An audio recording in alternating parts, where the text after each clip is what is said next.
Oh, hang on. We're out of line because... Shane, you've been made the DM today, according to the stream. Hold on, it's because the filler cam isn't named the right thing. Give me a moment. Yeah, just name it C should work. yeah, it's because technical difficulties.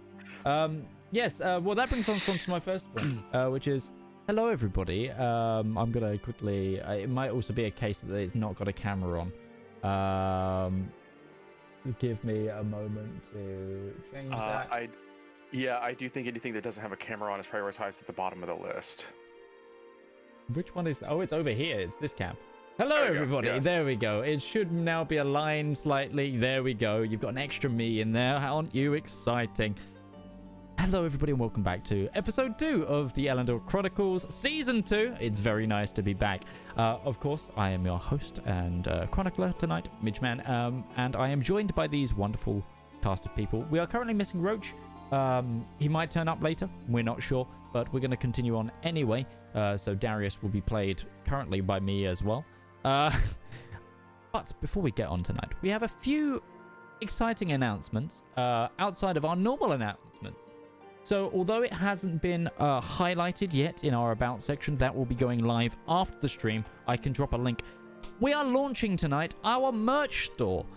So, a few people have raised their wants for a merch store. Yes, you're hearing it first, a merch store. Which I've now jumped the link for in our live chat.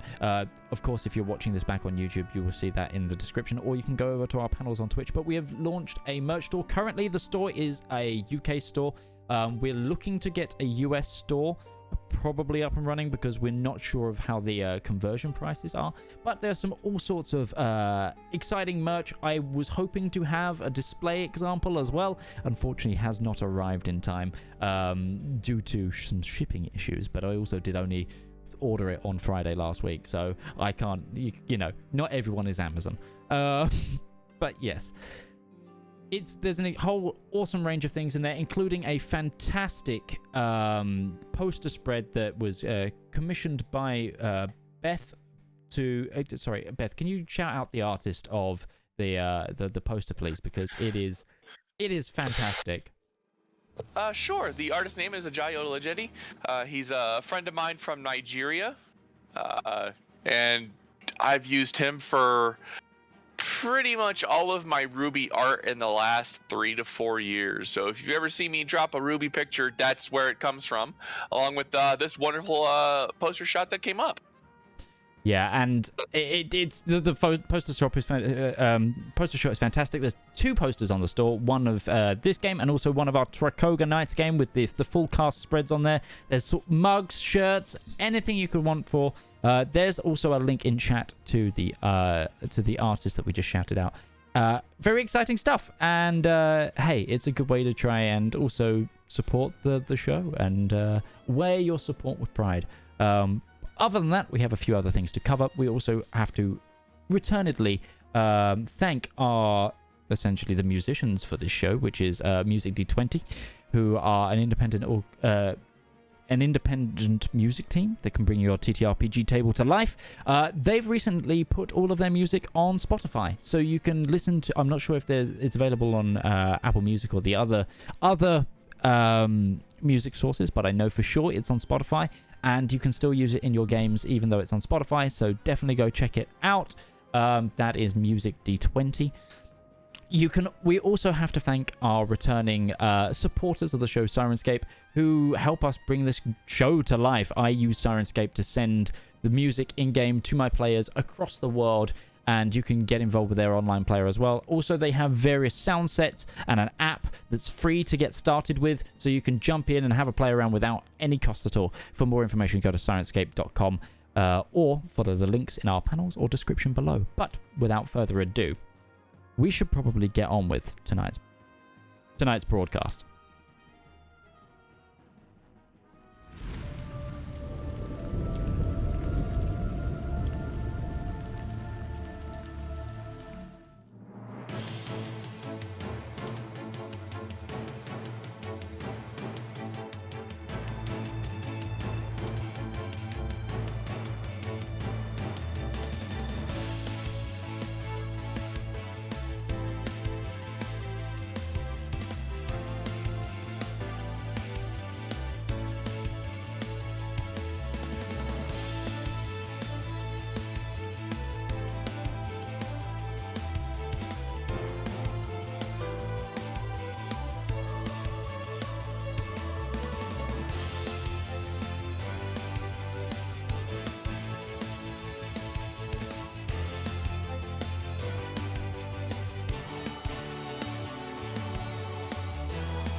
Muted. Still muted. There we go.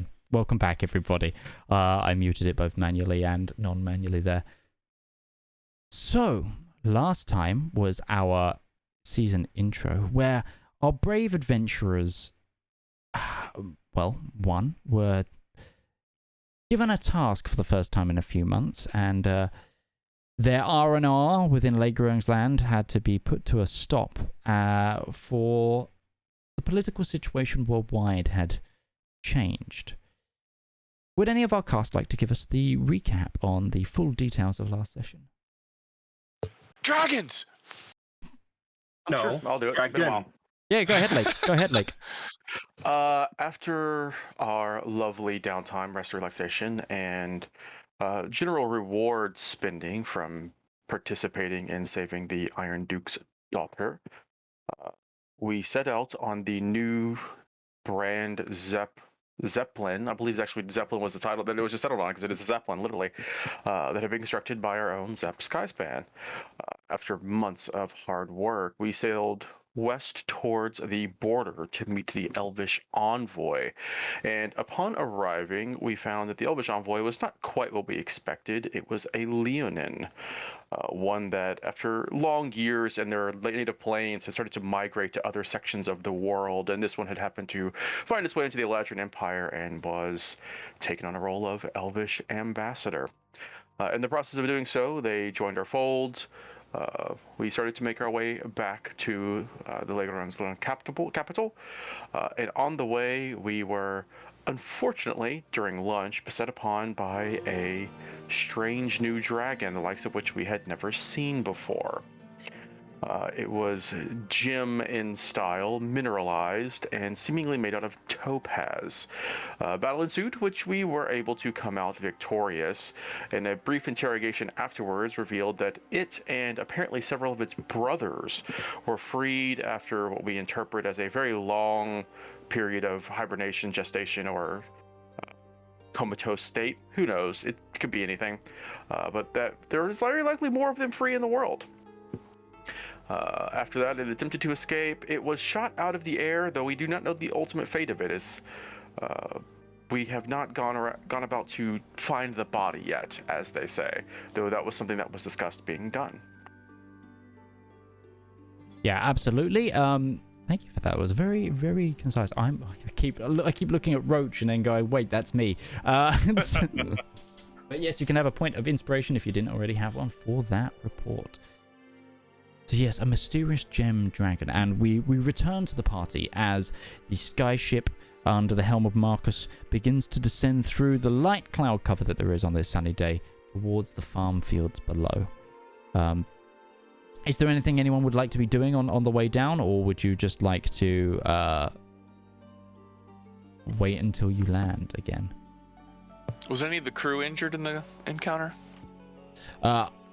It seems not. It seems that the encounter was over so quickly that no damage other than the initial landings, like scuff marks that there are on the ship, seem to have affected the ship. Whether in the scorch mark that Ruby left behind? That went off the side of the ship, remember? She didn't actually physically hit the ship. Yet. Just, I think everybody's more or less fine, but Zedaar will give a cure wounds to Darius just to make him feel a little bit better, because he took a bit of a beating in that, a little more than the rest of us. Yeah. How is our resident ambassador, emissary, envoy? You all right there? I saw you run into the building. Was it scaredy cat? No, I just got hit a little bit harder than I had expected. Oh, well, you travel with us, you get used to that. I'm starting to see that, yes. Not accustomed to throwing down with strange creatures such as this, then?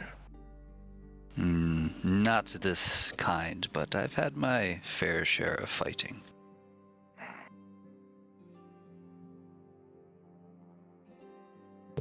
That was an interesting form of dragon. Zedaar, is that one you've seen before, heard of before?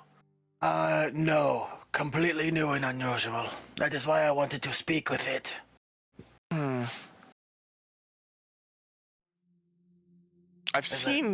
heard of different types of dragons, but that was not the standard bronze I was expecting for that kind of color. That was more like a... Yes, it was something else entirely. I don't know. The skin, if you could call it that, was also very different. It wasn't scales, it was almost like rock. As we have seen here, yes. Portions of it left behind on the deck. Solid hunks of gemstone. I wonder if it's a new type of elemental dragon. We'll find out in a little bit. I would not call it new. I think more of the proper term is old. Forgotten? Yes. Something hidden away, but something that seems like it has woken up for the first time in eons, perhaps. By whom? Well, according to what it told us, by its brothers. And it was looking for the weapon? Yes, I presume that the chromatic kin that have causing problems of late, having found them, woke them up to join their cause. But that is an assumption. And he did mention that there are 5 others like him that were awakened. Yes. So the skyship continues to descend. Somebody give me a d20 roll in the party. For a ruby. Oh, yes. Okay, so as the ship descends, you hear and despite the runaround from the falling down, despite the runaround of Marcus and a few of the ship's crew coming up to see what the ruckus was and join the fight, and they have to go straight back to their normal stations, they make a successful landing. You pitch down not too far from the gate. In fact, the gate in which you left is still visible in the horizon line, but you settle down in a small farming hamlet, not on one of the main roads, but it's very clear where the carcass of this gem dragon, as you've been referring to, has crashed into one of the fields, and a number of civilians has begun to crowd around this apparent spectacle. Well, shit. And now they look up to this skyship that is landing in also one of their fields. If there's any question as to what caused this, I'll handle the crowd if you guys want to secure the dragon. Find out who owns the field. Okay. Ruby's gonna hop herself off and fly towards the group, the crowd of gathering people. Are you casting fly? Yeah. Not myself. Yes. Just, Yeah. Okay. Cool. Just so I can get over there quickly. Absolutely. Maybe Ladies we and should gen- use... Oh, sorry. Oh, sorry. No. Go ahead. No. Go ahead. Just while you're doing the flying bit, maybe we should use Darcy to pull the carcass onto the ship. I will get her set up so we can pull it into the cargo hold. Star I will. make his way down. I'll get the ramp going as well. So is this thing? Is it still intact, or is it like broken like a rock on the ground? As you fly down, you give me a perception check. It's not a hard DC. Clearly, you underestimate my rolls. Perception. There we go. As I said, clearly you underestimate my rolls. It looks like it has broken up into various chunks, but it's still visible what it is. Okay.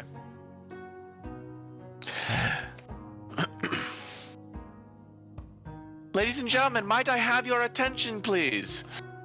Does anybody here speak Common, or am I gonna have to attempt to speak, Shelt? You were close the first time. You cannot.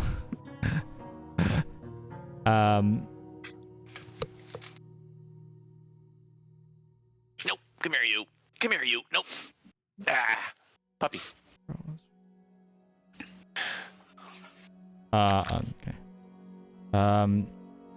Citizens of I Legrungsland, need look, to. puppy. Sorry, Don't look at the dragon. I joined the wrong campaign on my PC. That's why I was trying to work out why chat couldn't see the rolls. That's why. Apologies, fix that. No, one elder of the group stepped forward. Yeah, we speak the common tongue. It's necessarily for trade. Is this your field, sir? This is And my Ruby's gonna field. Ruby will descend in front of him. By the way, when she flies, it's like little rockets are coming at her. Almost Iron Man-esque is how she lands. I always pictured more like Johnny Storm. Yeah, No. that works. Yeah, this is my field. Then, okay. My name is Ruby. I am part of the Skyfire Wrenching Company. This is our ship. We were on an official task from the Iron Duke. Would you please relay to everybody that everything is normal? Not normal, but there's no reason to be panicked. This is a situation well in hand, but we would ask that everybody step back so we could properly remove this from your fields. Give me a persuasion check. Okay. This I can actually do. Right before I roll a 5. Yeah, you tempted fate there. I could have told you that was gonna happen. The man looks at the giant pile of crystals. Looks at you. I would Looks not at the giant tempt pile fate, of sir. crystals. Well, as a citizen of Legrungsland, it is in my right to own the land and all things within it. I purely see a pile of gemstones that happen to fall out of the sky onto my valuable crop, and I thereby, by the right of the land, or claim ownership of this carcass, as you call it.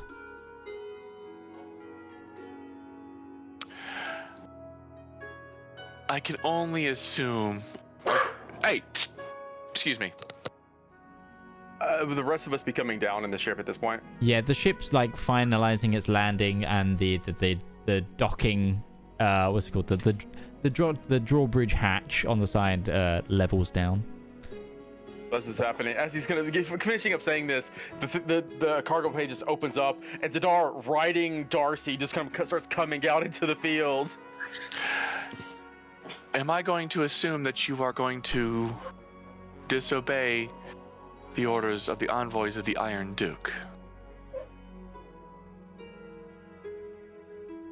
Ruby's giving him that look. Make an intimidation check. That's a natural 20. Okay. I mean, he can't beat that roll, but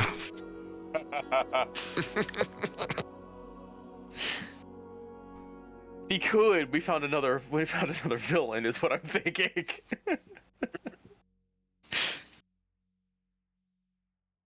I will not stand in your way. But do know that my magistrate will be hearing of this.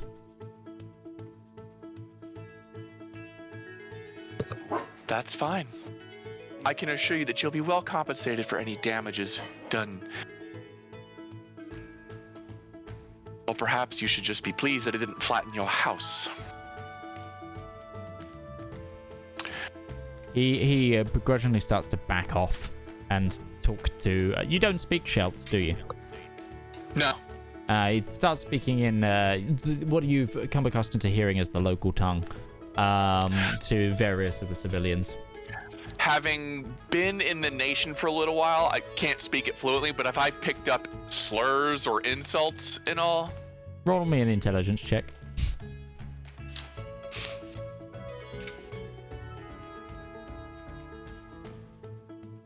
3. Yep. My rolls, this or this. There is no in between.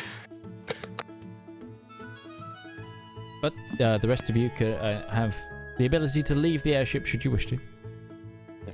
Do we have like a sled or a cart of anything that we attach to Darcy for this? Presumably that's something because we had access to the wagon before.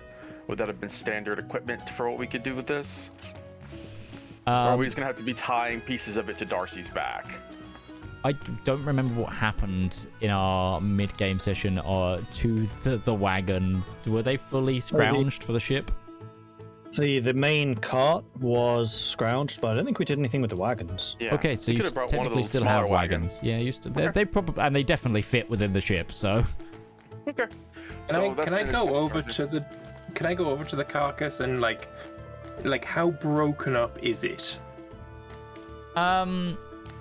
Like, is it still like attached in a dragon form, or is it literally just like a pile of rocks in the shape of a dragon?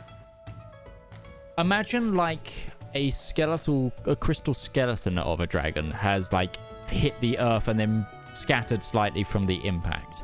It's clearly a dragon, but it kind of looks like a statue of a dragon fell out of a ship. Can I rummage around and see if I can find what might pass for a heart? Sure. When you say it's also broken up, are we talking like a boulder that fell out of the sky where it's like it fell into 3 distinct pieces, but then there's just shattering of smaller pieces just all over the place? Kind of, yeah. It's a mix between there is a skeleton and there is a crash site. Would I be rolling investigation? Yes, that would be an investigation check, please. Ruby's gonna go over to Zap. 9. We might want to compensate the farmer. We could perhaps give him a claw or something like this, if it is made of what we think it is. Well, he wanted the entire thing. I kind of encouraged him to think otherwise, but At least you have done Correct this. The entire thing by my knowledge of Legoron's laws. But it did seem reasonable to me that we take the major chunks and leave the small pieces for him. As compensation as it is.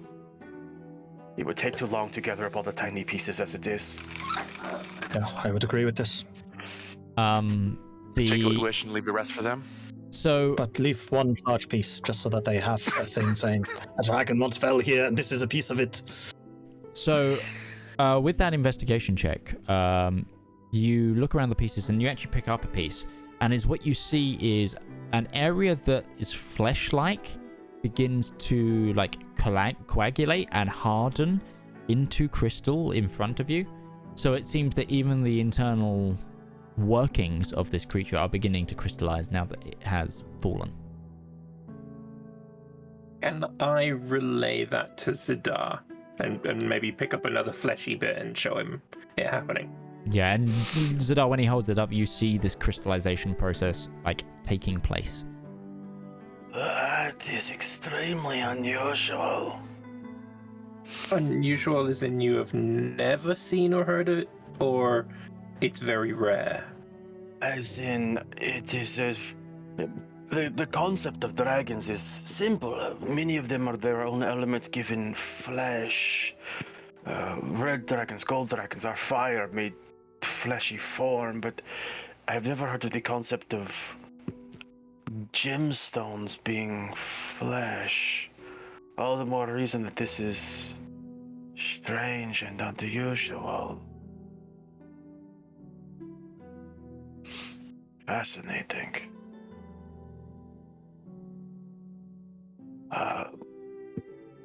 And if you did not hear us, Valmir, we are going to take most of the chunks but leave a little bit to him. If there's any specific pieces, I would pick them out now. That is your right. You are the one who killed it, regardless of what happened here.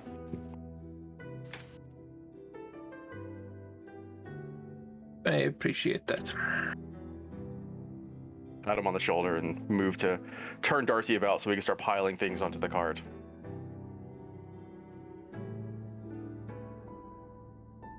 And I, with Ruby, will pick a big piece out and give it to Ruby and say, give this to the villagers as our thanks for their understanding. She'll nod. Is it big enough that she can carry, or is it Probably. I was thinking like one of the claws or something like that. Okay, she'll take a piece of the claw and go to the farmer that she had bullied.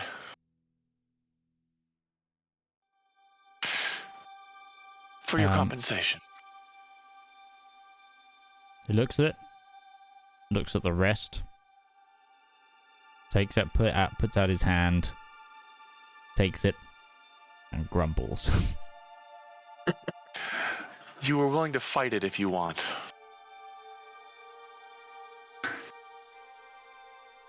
And Actually, then he continues in Shelts again, which you don't understand. Actually, I'd like to think that I'm standing close enough that I could hear it. Well, what you hear then, Zep, is fucking Fionian coming to take control of my land. My Legrog's land are right. It's like as he's going, it's just walking. It's just like being bossed around by someone of a different court, should we say? It's not. He has a strange way of showing it, but he is grateful. Ruby's gonna look at Zep and go, really? No. That's an insight check. You gotta insight check that shit first. I don't need insight to know when I'm being bullshitted by somebody. Also, the big smile that he's wearing right now probably gives it away. Yeah. Well, as I told him, just be glad it didn't land on his house. Yeah. And I was going to ask Midge, with the time that Zedaar has spent in the capital and studied up on Lagran's land, would he have any knowledge of what rights would come to this? Are there rights for adventurers and things that they both kill and claim in the realm versus other things? It's... Roll me a history check, just quick, on that. And he would consult with Zep as well, because I imagine Zep would also have a great knowledge of all of this. If that would allow me advantage. I would gladly help. Because it's annoying me that there's multiple of me. I'm just covering that camera, one. sorry. Hey, 213, so 18. Oh, nice. It's... The thing is about, unlike within, say, the Rien, where there's the defined laws about type, there is no defined right for adventurers. There hasn't really been a need. Legrong's land is heavily militarized and also heavily guarded. In fact, that they like most incursions of, say, hostile flora and fauna is dealt with by the military. Normally, mercenaries aren't really a thing. They're not really used here, so there hasn't actually been anything carved out guidelines-wise. Then could the clarification for this be defaulted to hunters? As a hunter killing game. And the stealing of that game would presumably be illegal if somebody else just came along and said, I killed this is mine. Yes, it would also depend on if they have the right to hunt on that land. Whether it's owned privately or owned by the state or, so... Well, it's a good thing it was killed several hundred feet in the air where property laws don't apply. This person could have had a claim in local magistrates because it did land in his privately owned field, but at the same time you still think you'd have a case, legally speaking. My own interpretation would be that we are in service of the Duke right now, so we would be the military grouping that would be responsible for clearing such dangers. Eminent domain. Yeah. We are giving him a share. It should be enough. It is not all of it, but if he wished all of it for what someone else had done so much hard work of, that is greed, and I do not support it. Just good business. I have no objection to compensating him for the damages done to his land, but that is not just some deer. That was a dragon. Yes. Okay? Regardless, let's get this thing. And now loaded. it is payday. It is Yes, Valmir, because we were so broke before. Curious. That shit is mighty expensive. So interesting that it is basically malleable crystal, but not just crystal. I wonder if there is a way of reanimating it to turn it back into flesh. I think it might have been its natural form.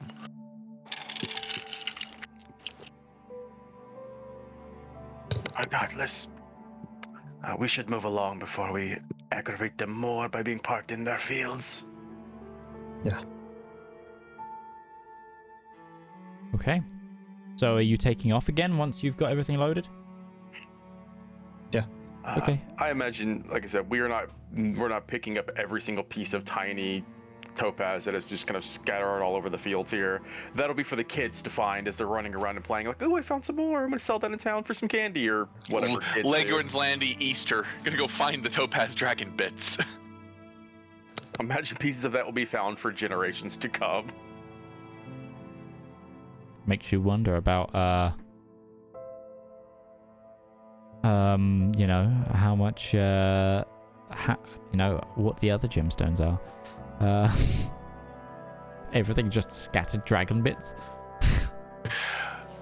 Can I convene a meeting of the Skyfire when we have the opportunity before we get to Leghorn's Land? Of course. Or back to Rechin. As soon as we are airborne, I see no reason not to do this. Yeah, it takes you about half an hour on cleanup before you feel like you've gotten all the big bits. I need to work out how. Somebody give me a survival check, whoever's helming this, in terms of how much you get, and I can try and calculate. This would be Zedaar, right? I'm fairly confident. If Gourd doesn't want to take the lead on this, if he is not involving himself in any way, then this is Skyfire business. This coin to be made here. Then Zedaar will ask for guidance from Bahamut, because he is doing this for all things. So I'll roll a d4 on top of this. You know, actually, on second thought, Gourd sounds like a great guy to be helping. Because I'll go ahead and use my inspiration on this, because this is something Zedaar would find personally. He's somewhat personally invested in, just out of curiosity. So in fact, that's a 20. Okay. Okay, you okay, pounds into kilograms. Wait, no, D&D weight is in pounds, isn't it? It is. Mm-hmm. Okay. The rough weight of a standard topaz in D&D is... Oh, what would you actually expect? Stone? A topaz gem is like, I don't know, the size of your fingernail? We've got like a dragon's worth of it. They measured in grams. Well, no, items in this have weight. Hold on. This is math. This is math. So a topaz is 0.02 pounds. So,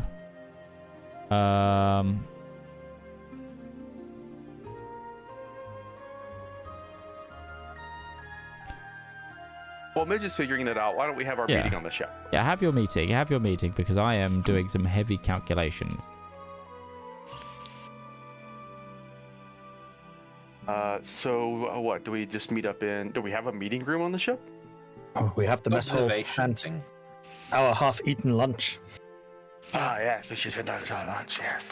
I will say that Gourd is specifically being excluded from this conversation. That's fine.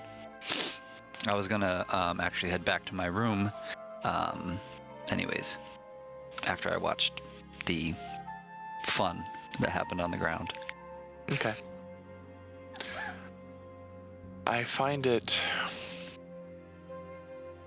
less than coincidental that a dragon should show up looking for the weapon immediately after picking up an envoy from the Eladrin Empire.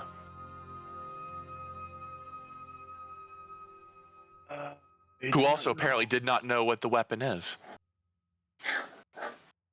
I mean, that is fairly standard practice. It seems like no one knows who the weapon was except for the Duke. But they knew we had it. That is not really a surprise. Many have assumed that we have had it. The rumors have gotten around at this point. But they knew where we are, Zedaar. Which means either somebody in Leghorn's Land told whoever this dragon is working with or for, or our new diplomat somehow managed to tell our location. Or we've been working on a very distinct skyship for the past couple of months and they were just looking for it. There are also magical means of locating people. I mean, are dragons capable of casting such magic, or are they working with someone who can cast such magics?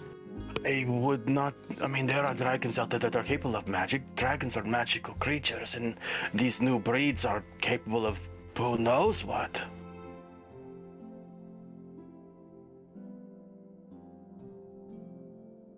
I'm saying we do not need to jump to conclusions that just because we have an envoy in our midst, and the second we do that we are attacked by a dragon, those things need to be connected. Is this dragon teleported?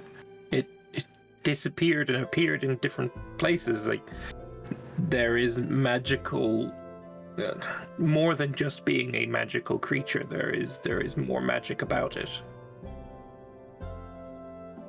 The ability to fly as fast as they do, they can cover a very large area in a very short period of time. If they knew we were in Legoland's land, Legoland is not a very big country. And dragons are very perceptive, especially for things beneath them. And we are very, very large. And unique. All right. I'm not saying that we are totally in the clear. I'm just saying I do not think we need to draw immediate correlation. And in the past, it has been the Eladrins themselves who have been after us, but I find it unlikely that they would target one of their own, unless they are actually trying to start the war. Also, if memory serves, and this is something where Mage, I will need you to chime in, was the Eladrin Empire one of the empires that was attacked by the Chromatic on uprisings? Because I don't remember off the top of my head. Can you repeat that, please? I'm dealing with it. There's a list of 3 or 4 countries that had attacks from the Chromatic uprising. Was the Eladrin Empire on that list? Hard to say. It's reports out of the Eladrin Empire are few and far between. Fair enough. I believe it's. We should ask Gourd. That would be a good idea to ask him about, yes. Just if they have also been under the attacks of these chromatics. He may lie to us if it is true that he is working against us, but considering it is said that this was a plan of the chromatic dragons, I do not draw an immediate correlation between the dragons and the Eladrin.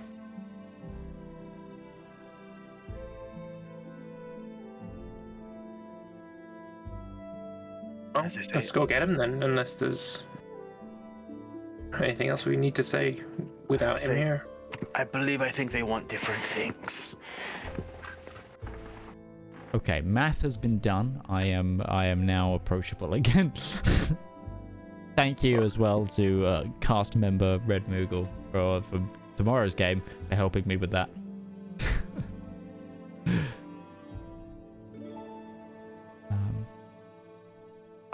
So since no one seems to be volunteering, I guess Zedaar will just go up and get Gourd. Okay.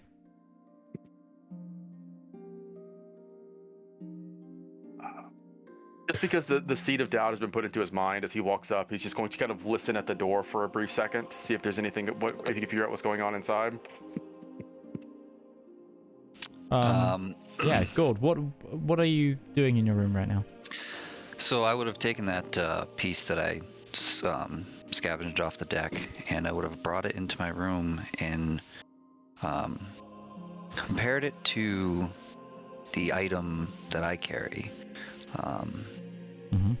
That allows me to kind of tap into that power that I was gifted with, and try and see if I could figure out if it's similar. If there's like some connection to what I can do and to how this creature came to be.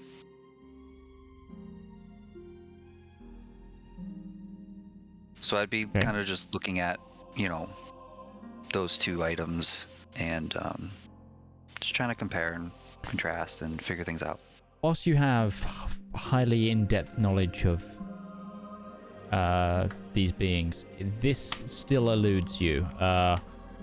Whilst you yourself and none of the teachings that you've gone through or discoveries that you've made has ever come across anything of dragons of pure stone and those coming to life and then their return to a stone-like state. It's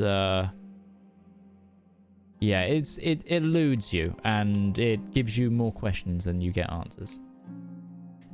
Okay. I'll kind of I'll leave it out. I'm not trying to hide that I have it or anything like that, but I have intentions of bringing it up to some of my other members of the group I'm in. Zedaar just kind of knocks on the door. Gourd, do you have a moment? Yes, enter. Zedaar was gonna step in. We were having a conversation and a few questions for you came up if you would like to come down to the mess hall with me. Sure. Might I inquire a little bit about you first? I noticed that you are a follower of the Platinum Dragon. Yes. I've been on a pilgrimage of his for almost a year now. And I guess what part of his teachings and what do you associate him with? What do I associate him with? That is a big question. Well, when it comes to Bahamut, I have always looked to him for guidance in all aspects of life, be it calm, peace, justice. I have always taken his teachings as an example, I guess you could say in a way. I have found that if you look hard enough in the faith, that there is always some saying or psalm or something that will teach you practical use applications for what you are currently dealing with. In fact, back when we were going through our early days, I would frequently quote him in my magic. So you are a very devout follower then, is what I'm hearing. That's good to know. Thank you. Zedaar will Shall nod we? his head. Shall we go? Yes. He'll lead him back down to the mess hall. I've already gone off to do some stuff on the ship. I Sure. got bored. Love it. But you return, Zedaar, with Gourd, and there is... Zep isn't there, but the rest of the party is. As requested, here is Gourd. I'll take a seat back down where my plate was, and if it hasn't been cleared, I'd start picking at it again. No plates were cleared in the interim time. I think only Darius would is because Darius took his plate with him. Yeah. Oh no, Darius is like he's put his plate back down and he's kind of running his finger through the leftover bits on the plate. He enjoyed him. Ruby's pouring herself what looks to be a fifth of vodka and drinking a little bit of it before she sets it down. Gourd, when you were in the Electron Empire, did it suffer any dragon attacks? Midge, would I have known that? Judging the, I guess, amount of time that I was there? Not in the time that you have been there, but then again, you have been gone from there for a little while now. So, who's to say? Well, none that I can recall hearing of with, while I was within their realm, but I believe I had heard stories of some prior to my arrival. When would that be? Because this is relatively recent events that was referring to. 4, maybe Well, how long ago was Compound? About 4 or 5 months ago? At this point, about 3.5. Not quite that long. Okay. 3.5 months ago? I don't quite recall. No. We ask because this has been something that is happening in many places, and we are trying to. Obviously, the Eladrin Empire is a place that does not share so much with the outside world. We are trying to gain a better example if it is also occurring there. Understood. As I understand it, one of the nations on Solarum was completely destroyed. This is the 4th such dragon we have personally encountered. That's very interesting. So this kind of thing happens often with you then? I mean, other than these 4, no. More than most experience in a lifetime. To be fair, Yes. 2 of them were at the same time. I will also suggest that of the 4 dragons we've encountered, this was the first one that had a specific goal with us in mind. One was a more or less random encounter, and the other was in Compound, along with several other dozen dragons that attacked the city at the same time. But we didn't speak to the others. It may have been that they also had that goal in mind. We just didn't As far as we know. inquire. Just for clarification, we all heard about the weapon, right? Yes. Okay. Gourd, do you know what the dragon meant when it asked for the weapon? Do you know what the weapon is? I was about to ask you all the same. It's quite a curious thing that this massive creature is coming for a specific object that you all are carrying. I will say that right now you're outside of the circle of trust, so we're not willing to divulge what we know on that topic yet. Very well. I'm assuming Darius is pulling out his dagger. He's like, I have the weapon. Darius is skeptical of everything going on right now.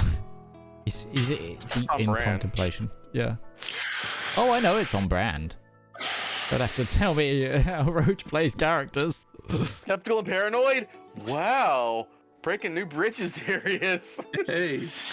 It's right now that Roach in spirit would be cricking his knuckles because he's got an idea.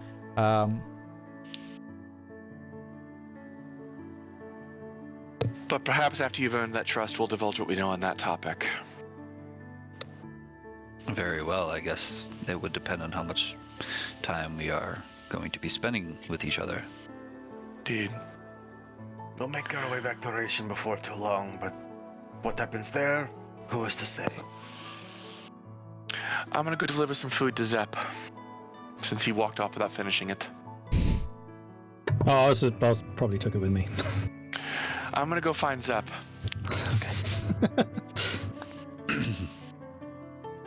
Sure. Ruby's gonna go find him.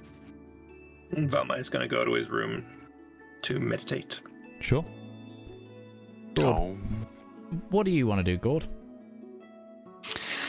I guess it would depend on who else is sitting at the table. I'd probably finish the meal that was given to me. And if anybody's around and they want to make small talk or chit-chat, then I would, happily engage in conversation. Okay. Other than that, I would head back to my room. You asked about Bahamut. Now I find myself curious. We've seen a little bit of your skill set, but from what I know of your people, you are a long way from home, much as myself. So, what is it that brought you specifically to be in the Eladrin Empire?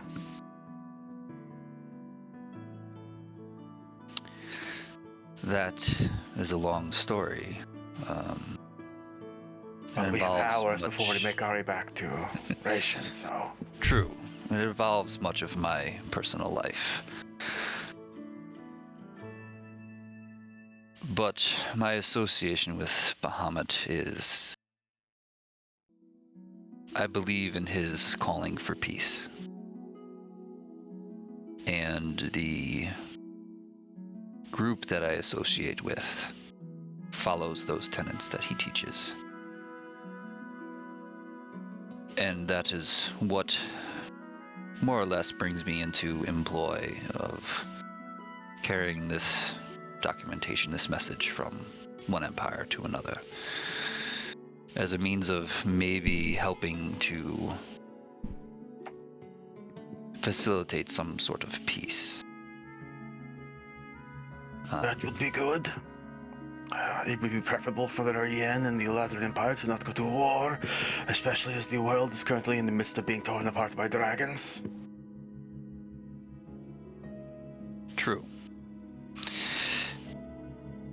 Do I get a sense of, I don't know, maybe that Zedaar is trustworthy? I think that would be one up to you, but give me an insight check.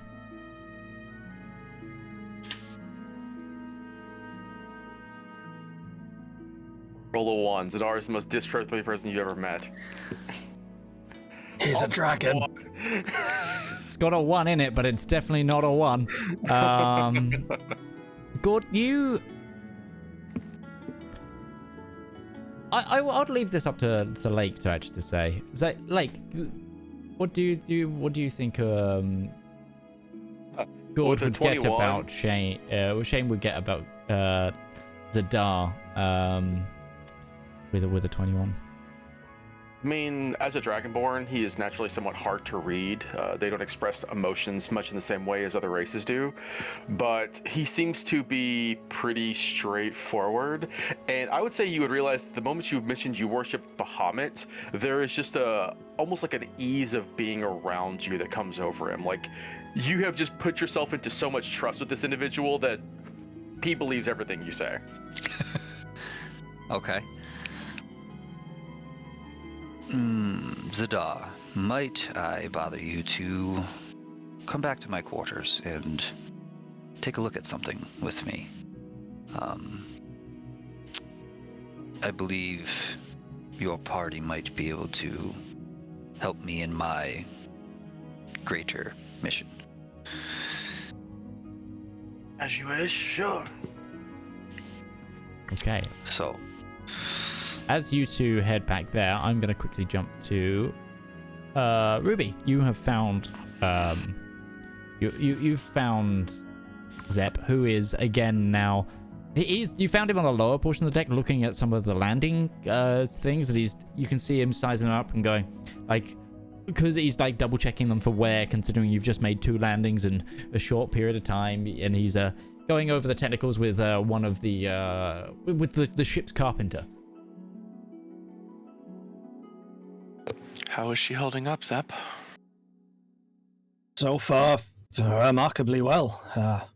The first journeys are always some of the most strenuous, especially when landing as much as we have been doing. And I'm quite pleased. Skyfire, she's showing her worth already. You missed an important conversation with Gourd. I'm sure you all had it in hand. What did I miss?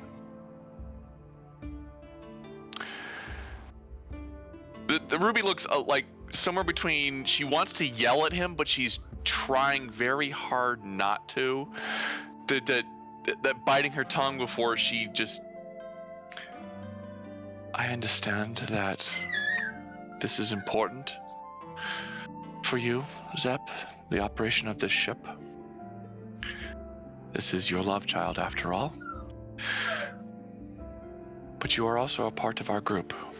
And when we have group discussions, I think you should be there. And I was. Except you weren't.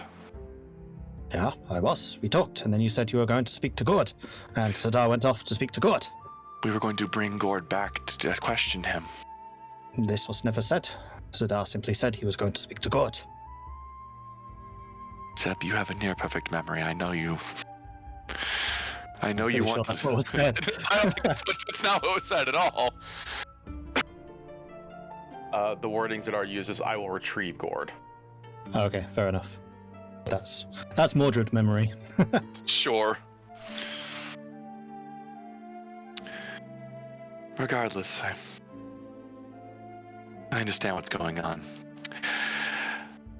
This creature is unlike anything that I can recall ever seeing in my studies, and I'm sure you're on the same vein. And Zedaar, with all of his knowledge of dragons and being from Atria, is also unaware of this. I think this is worthy of our investigation into the sciences of what this creature might be. Do not disagree. I also feel that if we are going after dragons, being able to fly is important. I will not deny that. But I take your point. I will admit, when I was studying in university, I was never the most attentive when it came to reading. I am now regretting this. I'm sure that there are many things that I would have discovered had I been a little bit more attentive. I don't think this is the type of thing that would have shown up in any of our books. I think this, while is actually probably very old, is still new to all of us. We should approach it from the ground level. The creature spoke in minds. You can assume it has some sort of telepathic abilities. And some short-range teleportation as well. Clearly it was a creature of vast intelligence. I've never encountered a psychic dragon before. Nor have I heard of one. Much less one made of gemstones. I wonder if the gems were in some way charging its ability. I think this is worthy of investigation as well. You have a better mind for the sciences, but I will assist you if I can. With that, I have... in fact, Sorry. Zeb, quickly give me a history or an intelligence check. Okay. I don't actually have history, which is what I was saying. Fair enough. So this would be... Yeah, I'll roll history anyway, it's right there. That's a natural 20. For a total of. Well, the one book I read actually had everything we needed. Well, the reason you pick 25. the reason you pick up on this isn't because of a book. It's because of something you witnessed and witnessed very recently.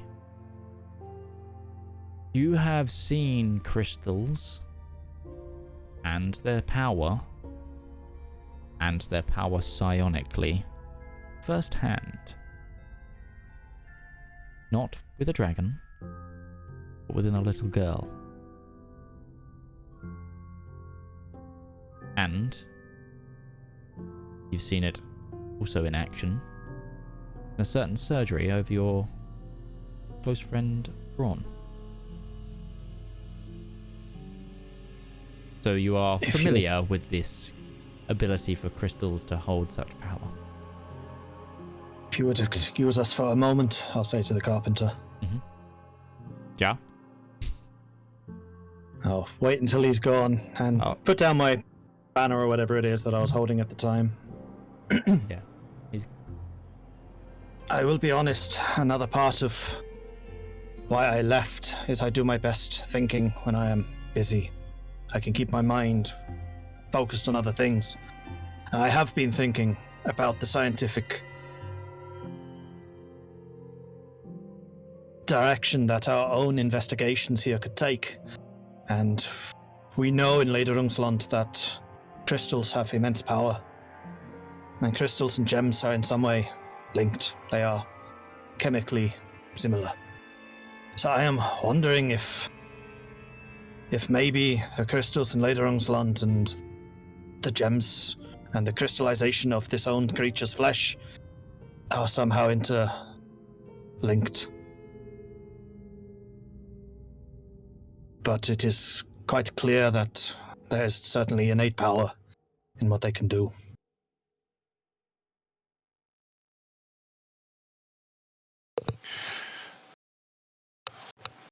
You can explain all their absences why we've never heard of one until now is because they've all been killed off and harvested? Maybe. I'm actually beginning to wonder what exactly the crystals we have been mining really are. Bits and pieces of the primordial war from before. Most likely. It is certainly a refined magic, if you will, innate in each of them. Magic crystallized, if you like. Well, we do happen to know one expert on the crystals. Yeah, and we just so happen to be going back to Rechin right now. I will admit, Zep, and I say this with all due respect, I don't trust him. I do not know him. I don't know, it's just a feeling.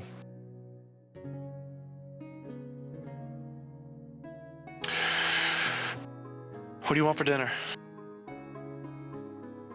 Whatever you are able to make. Should I make it in a to-go box? Or will you sit down and eat with us? I will join you today. There's not much more that is pressing for me to do now. Okay. How much longer until we arrive? How much longer until we arrive? You've got a couple of hours at this point. You had only just left when that... I would say it is 4 hours, 36 minutes, and maybe 15 seconds. Well, perhaps I'll wait until after dinner, or after we're all done before I cook dinner. It's not enough time. And do let me know if there are any other things you need for the galley here. As we are going back into the city, we will be able to make any additions as necessary. It is quite well stocked, but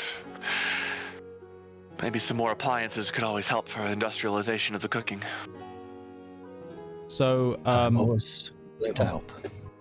So, to note, because of Zedaar's reroll, you have currently 100 times 100 pounds of dragon bits in your storage. 100 pounds. So that's a lot of. If it's topaz, if you can get it evaluated, topaz in D&D is 500 GP for 0.02 pounds of topaz. 250 million gold pieces worth of topaz in various chunks. We just the entire GDP of Lagrant's land in our cargo hold. Clearly, because this is going to be counted as unrefined topaz, and the quality of it, because of that, goes down immensely. It's like paying for raw ore instead of iron bars. We're gonna get maybe like a 20th of that, if we're lucky. It's made of dragon. That is still a really big ship. I will also point out that we probably ought to get some to the Iron Duke.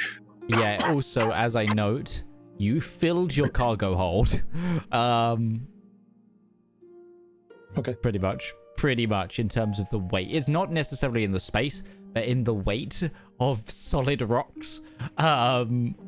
It's like you would struggle to get more, like to keep aloft with any more weight. Really, we're carrying almost 10,000 pounds of dragons. So. yeah.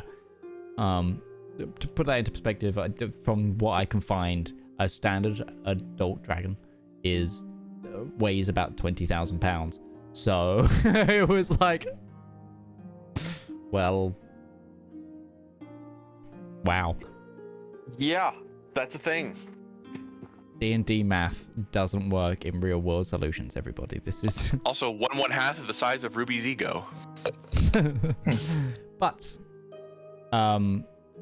with that conversation come to a close, we head back to Gourd's cabin, where he has led Zedaar.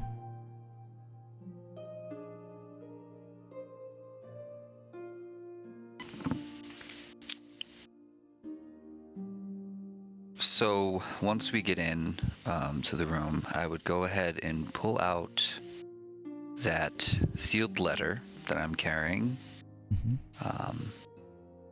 and I would hand it over to him to let him have a read of it. Zedaar, this is what I am bringing. This is the missive that I'm carrying, the message. And from what I can gain from it, it does not align with our belief of peace. What does the letter say, Midge? Okay, so Assuming I can read it. are you opening it? It is wax sealed. So it depends on how you're opening this. Well, assuming that Gourd had already read it. Yeah, but there has been certain work to retain the look of this document. I imagine Zedaar would hesitate. Do not open it. Breaking the seal might draw into question the legitimacy of the missive. But I will trust that your word is what is written on it. I couldn't make full understanding of it.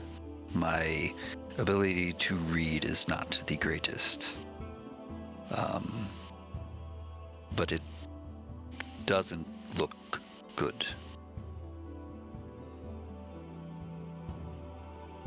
Did Zedaar have a conception of actually what the significance of opening this before it got there would be?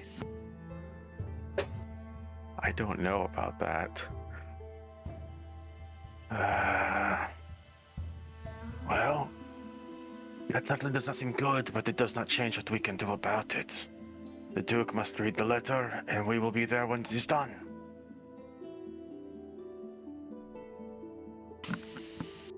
Very well. Okay. Freaking lawful good characters. Not awful good. You're good, aren't you? Neutral good, yes. Yeah.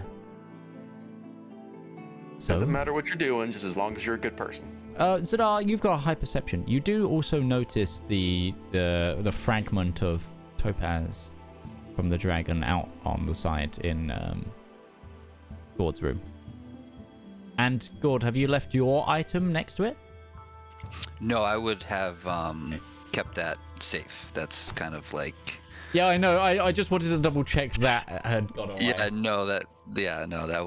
would have gone away inside the gourd when he came to the room. Sure. Well, I do appreciate that you are mentioning this to me, but so long as it is not a threat to the Duke, then we do not stop the message from getting there. And words, as threatening as they can be, are not a threat. Very well. Every spellcaster ever goes, bullshit!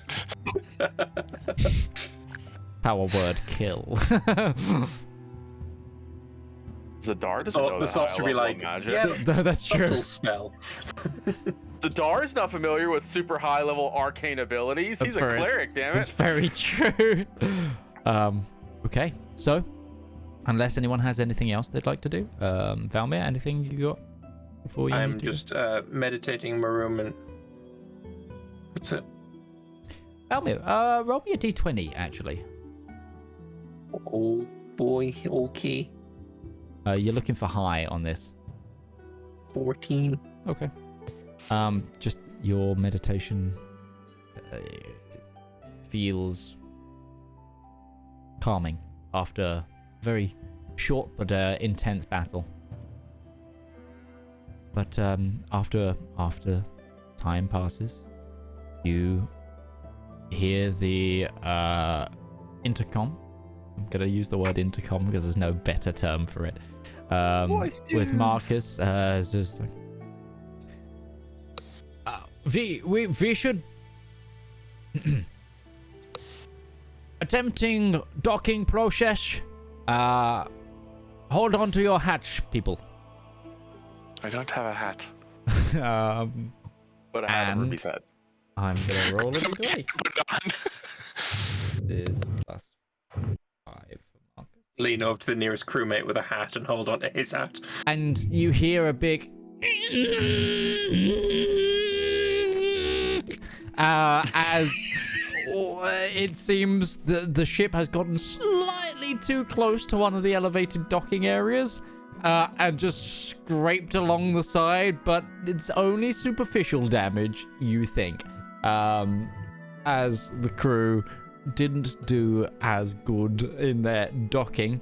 But you've actually docked higher up in the fishdom. You had clearance to dock higher up, and you are actually docked on the main castle building, as was preordained, because you are bringing an envoy to the council chambers.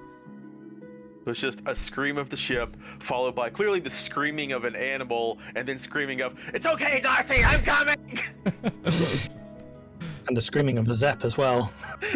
Ruby just drinks another fifth of vodka. Ruby, roll me a constitution check. You've just been chugging vodka for the last 2 sessions. And that's only been, 3 hours. Con save or constitution check? We'll go with save. Alright. Feels like a save at this point. Oops, why did I have a D4 on that? Some of you are still blessed from combat. Well, 12.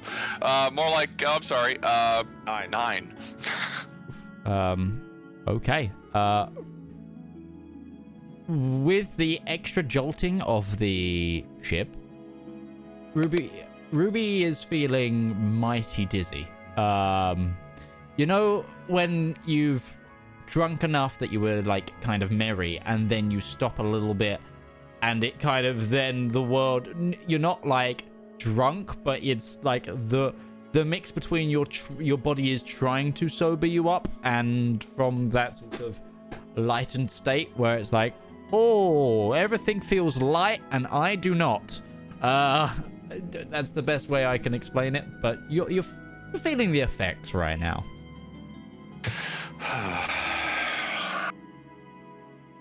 I'm going to need whatever the fantasy equivalent of Advil is soon. I don't know. More vodka. Actually, Ruby's gonna start looking through her spices just to see what she has. Why did I get catnip? Well, cool catnip in this world. Don't know, but it's gonna come in handy. As an idea. Oh no. Where's the... For some reason, the button that allows me to give you all a short rest is gone.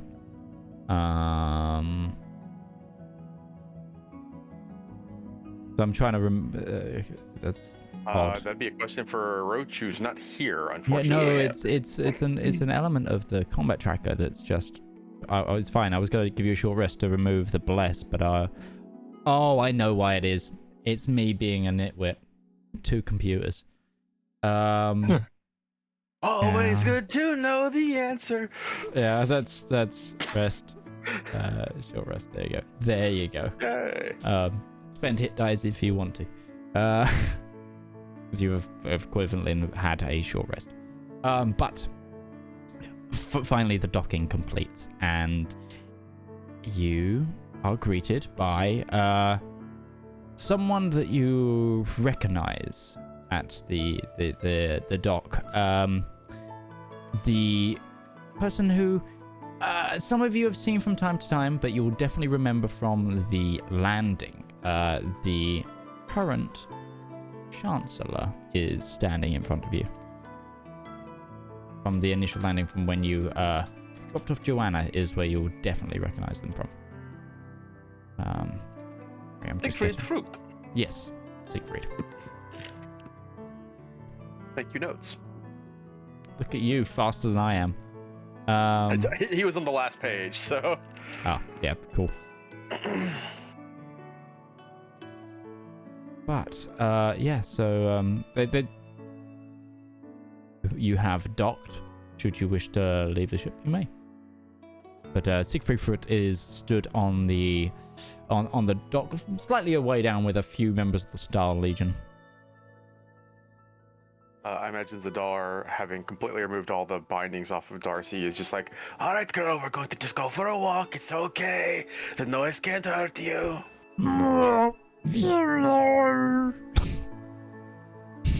As she's tentatively trying to move on the ship. He's just gonna lead her out into. I imagine when there's a pin somewhere where we were building the ship that we can move her to. Because that will take a little bit of time. Yeah, absolutely. Greetings, Siegfried. Everything went well, but I imagine the others will report. I must head to Darcy for the moment. Ja. He's very confused. He kind of feels like he has to say yes to you, but also is like, I'm not getting involved with the Dragonborn man dealing with a 3-horn, or probably 70 foot in the air up the side of where this place has landed. Like, he's like, I'm just gonna let you get on. But the rest of you, what are we doing? Walking down the ramp, I guess. Just walking out. I'll be with the party. Looking a little hungover, but I'm there. Okay. Frucht looks to all of you, and I take it you guys have gotten Gourd with you as well. Yeah. Cool. Welcome. Is this the Legolang Stander envoy? yes, this is Gourd. Ja, well, welcome to esteemed guest to the festival. I hope your journey was safe and pleasant. My name is Chancellor Siegfried Frucht. I'm currently the head of government here. We will put you in council chambers, council quarters. You will be staying 2 doors down from one of the Nerdathelian ambassadors until your ambassador arrives in due such time. Do you happen to know when that will be? I was just hired to bring this Chancellor, message. Something happened on the trip over. It is rather critical we speak with the Iron Duke soon. Yeah, he is, you will find him in his study. I can, Mesa, could you, show our guest to, some chambers, and I will take the, Skyfire team to the Duke. And a Warforged steps forward to you, Gordon, and says, would you follow me, please? Does he still have the letter? He does currently. Gourd, are you doing anything with the letter? I think Gourd should come with us. Chancellor looks a little bit confused, but... Oh, okay. Let us all go up to the Duke together. Gourd looks confused. Chancellor, we were attacked on the way here by somebody looking for the weapon.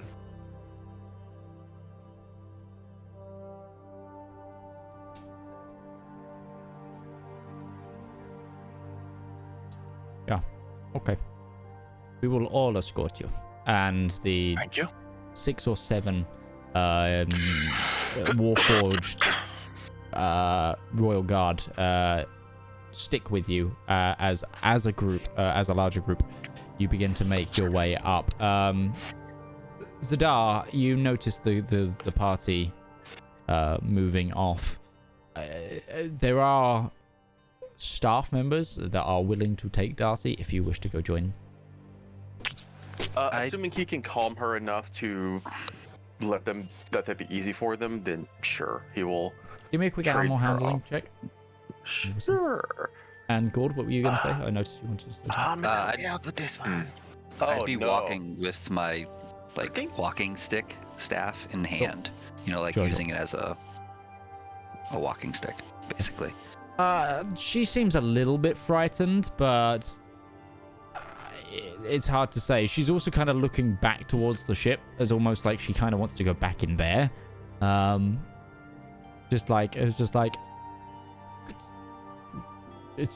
think she's gone from being somewhere that's somewhat okay to somewhere that is like still elevated heavily off the ground, and now that she can see that, she's feeling a little bit confused. Then you feel a hand on the back of your shoulder, and it is Braun. He goes, you have made major gains with the envoy. I feel it's better if you go. do not worry. I will take good care of our three-horned friend here.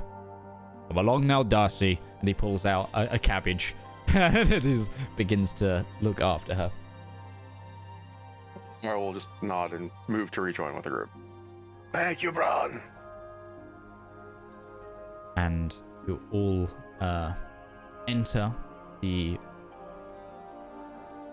circular room that the Skyfire you guys have come to know as the elevator.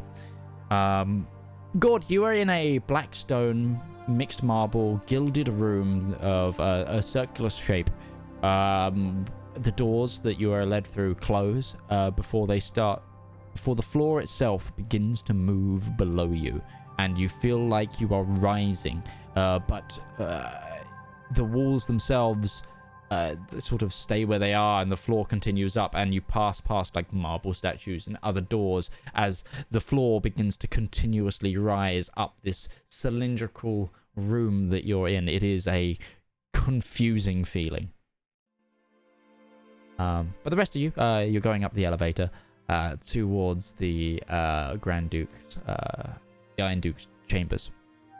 And after 5 minutes or so, as this slowly ticks and climbs up, you are met by the familiar sight of the golden gilded doors, flanked by 2 royal guard, which instantly open at the sight of all of you, and you are led into the royal, the chambers, which, as the doors open, you kind of see a hasty sort of, this is those of you, it's not hard to see, but you see the Duke hastily running for the lever switch to change what the room is. And you see, he pulls the, and it goes from being like a room full of sketchboards and scheme pads, begins to, all of those pads sort of sink down, things, and soft plush sofas appear, the fireplace, the painting. So it goes from like planning workshop back to living room, as all this mechanical systems take over. And there before you, very scuffed, ink staining their fingertips, stands the Iron Duke. Skyfire, back so soon, and Crooked, pleasure to see you. What is the meaning of all of this? Sorry for the abrupt arrival, my lord. This is the envoy. His name is Gourd. I understand that he has a letter of some import, but before we get to that, we were attacked on the way back by a dragon made entirely out of, and she will hold up a little fragment of topaz and hand it to him. This. I'll pull out my backpack, the big chunk that I kept that's about like size of my head. Here's this. As you are somewhat the expert on living crystal, I thought you might find this a little bit interesting. Especially because the creature, when it was still living, seemed to have more of a flesh-like texture, but when it died, it crystallized into the form that you see now. It was also specifically looking for the weapon.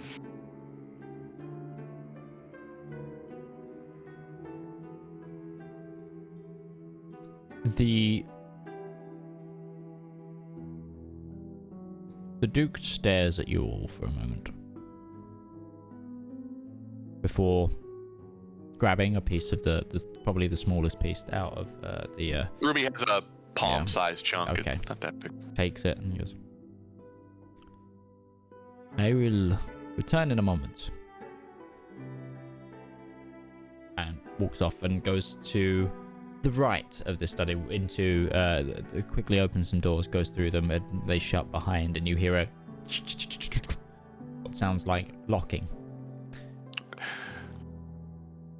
Gourd. She looked at everybody else. If he is going to be involved in this, he ought to at least have an idea of what's going on.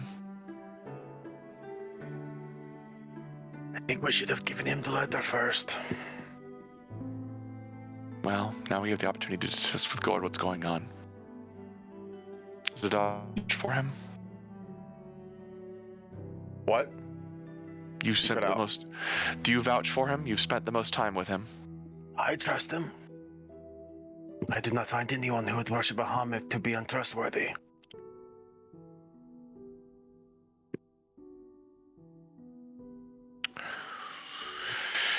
Okay. And then she'll recap season 1.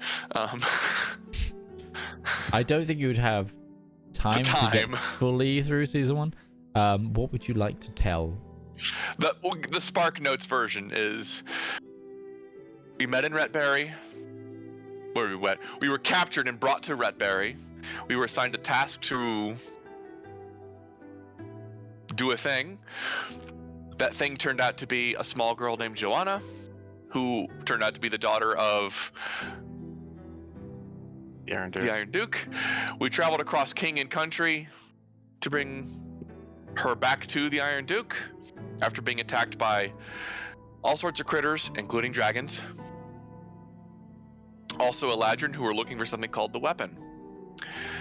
Ruby will explain that Joanna exhibited peculiar magical powers that we later discovered were affiliated with similar crystals.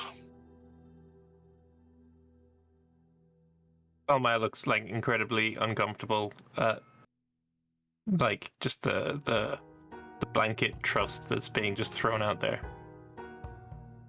But Well, it trusts Zedaar looks a Ruby. little uncomfortable as well, but as you get to that point, it's like, I feel it should have been the Iron Duke's decision to share that information. well, she's not describing that Joanna is a weapon or the weapon, that she's powered by crystals and stuff like that. None of that's being revealed. okay. Gonna say I would interrupt immediately if it was. No, Ruby's not divulging the state secrets, but more like, this is how we got from A to B. And whatever this weapon is, they are very dead set on finding it. So, I understand that you two were all forced together, set on a task of recovering this Duke's daughter That was happenstance. through Yes, that's not how it started. It all just sort of ended up that way. through peril and long days. You've made your way back here to return his daughter to him, and Yes. she is exhibiting strange abilities surrounding crystals. She is a powerful mage. He was given a staff to hone her magical ability, and she turned the crystal at the top of the staff into a different gem. It was a ruby to an amethyst, to jade, I believe. Emerald. Jade or emerald. It was green, turned to green. Certainly not any kind of magical ability I've ever seen before. Lady Rungsland has long been associated with crystals and their powers. This is probably no surprise to you, so it is obviously of interest to the Duke. Interesting. After a moment passes, you hear the again. The Duke returning. The crystal is no longer in his hands. But he doesn't come right over to you. He just begins pacing the room.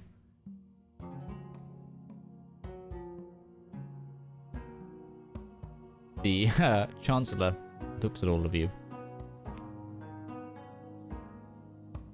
My Duke, there is also the envoy here, who, from what everybody is saying, has something for you.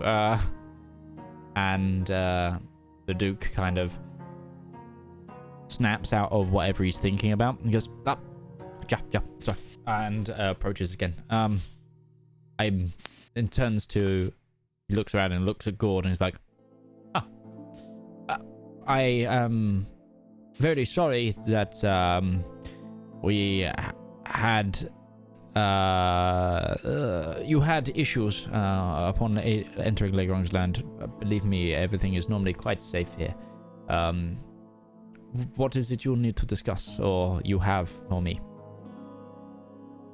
And I'll, take the gourd off my back, and I'll fish through it and pull out the missive that I have and hand it over and say, "This is what I was given to bring to you."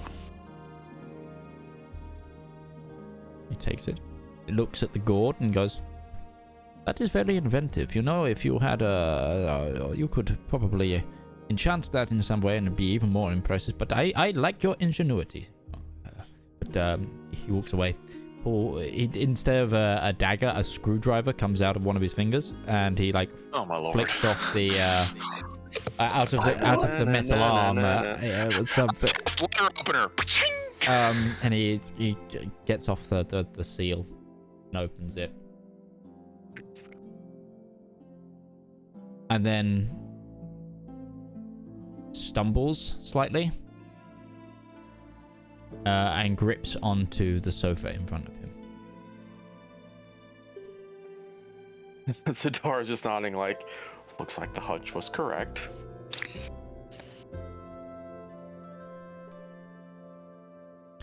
He turns to the royal guard surrounding you and claps his man in irons. Now. And instantly the Warforged Royal Guard surround Gourd. Gourd, are you resisting? Yeah. Okay. Whoa, sir, Ichabod, what?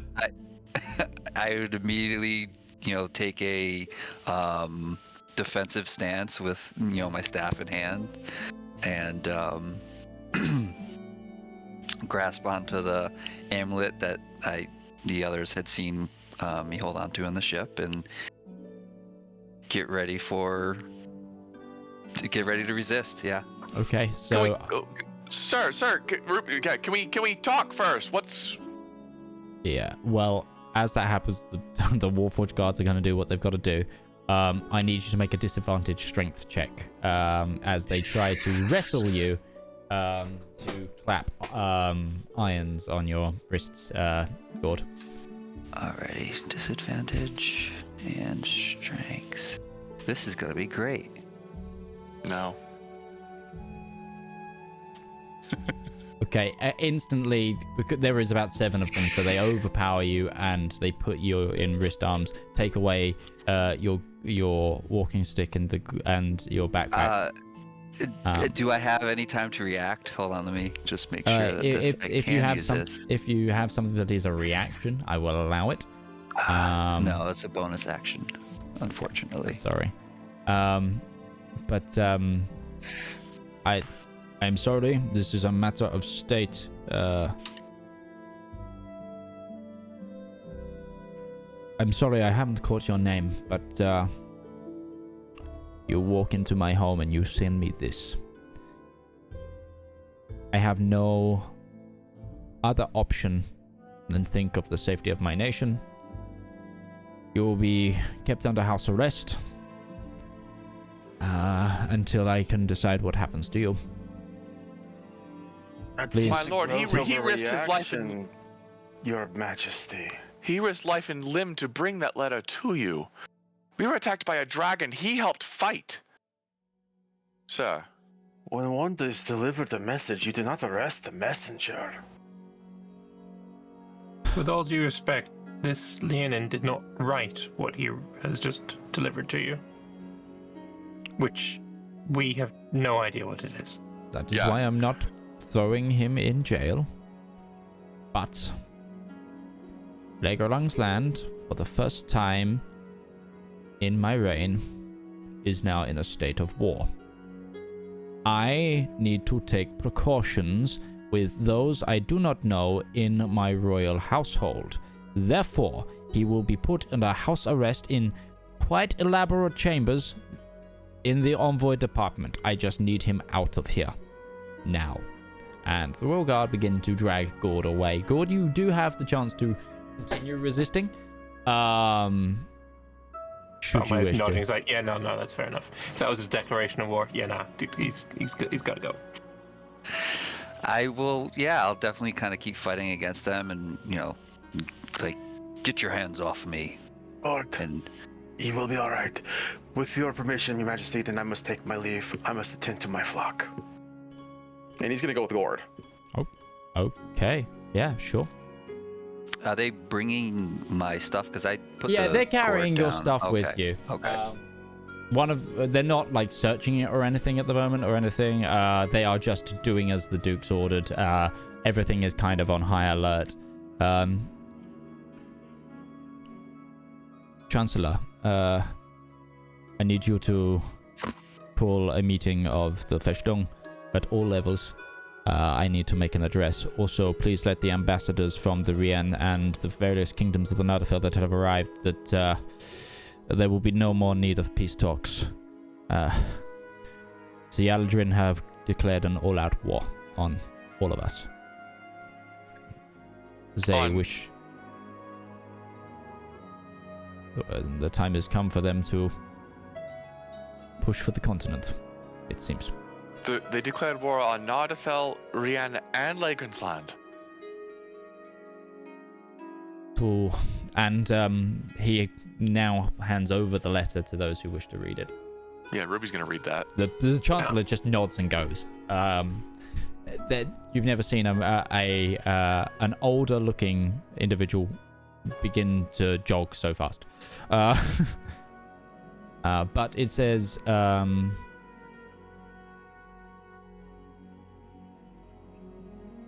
the wording of the letter is thus: to the treacherous pretender that calls themselves Duke, and the various kings of the shattered lands to the east.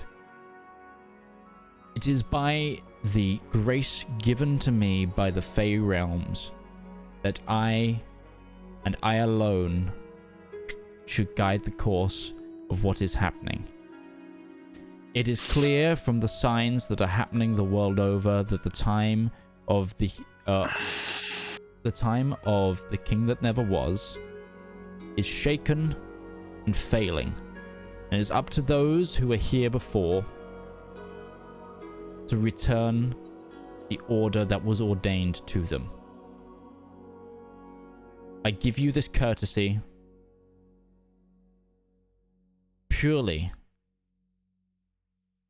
out of respect for those who do not wish to fight. You have 10 days to submit, or you will feel my wrath. Signed, Eladrin the Immortal. And various other titles below that.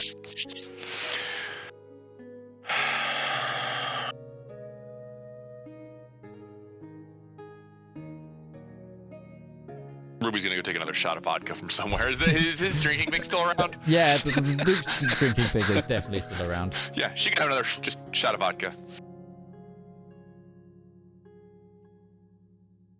Zep, your country just declared war upon.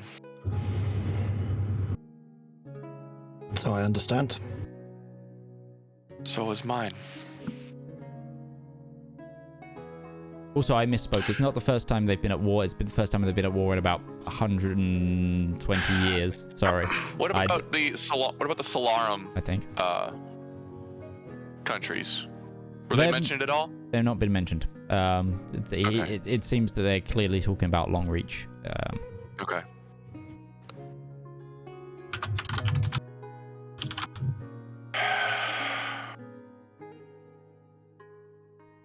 Where do you stand, Zep? I stand wherever my Duke tells me to stand.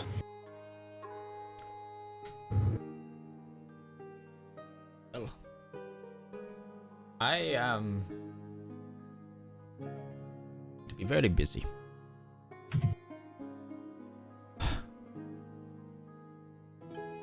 Did you learn anything about the gem? Well, that is, I thought he left. I'm sorry. I thought the Duke left. No, the Duke is still stood The there. Chancellor left. Chancellor the left. Chancellor left. I'm The- sorry. The Duke is there, like, gritting his teeth. Like, I have never declared a war. I have been part of many. I've seen many lives lost. These are the worst days.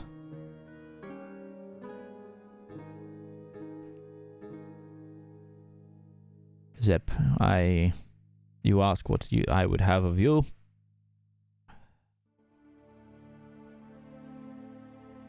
I need the Skyfire Adventuring Company not to join me in this war. The war is going to be for nation states. And it's going to be hard on nation states. But it cannot be stopped by nation states. It seems the Eladrin will not be reasoned with against my best hopes.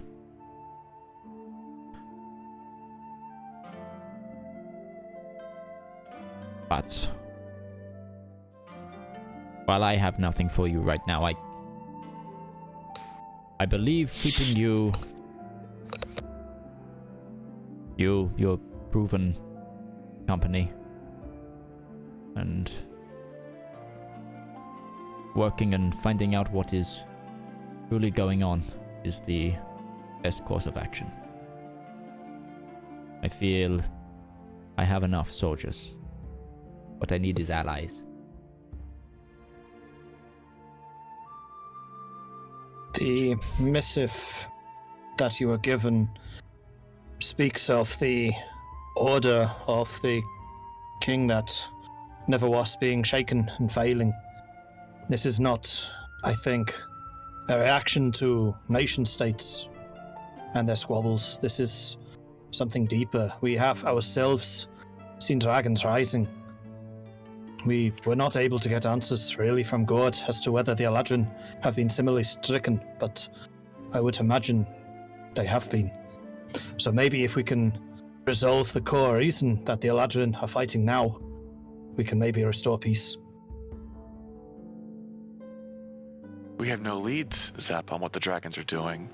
We have the crystals. The crystals are body pots. Gems.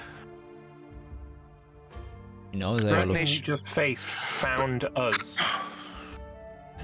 It's not unreasonable to assume that others would find us in a similar fashion were we to present a juicy enough target.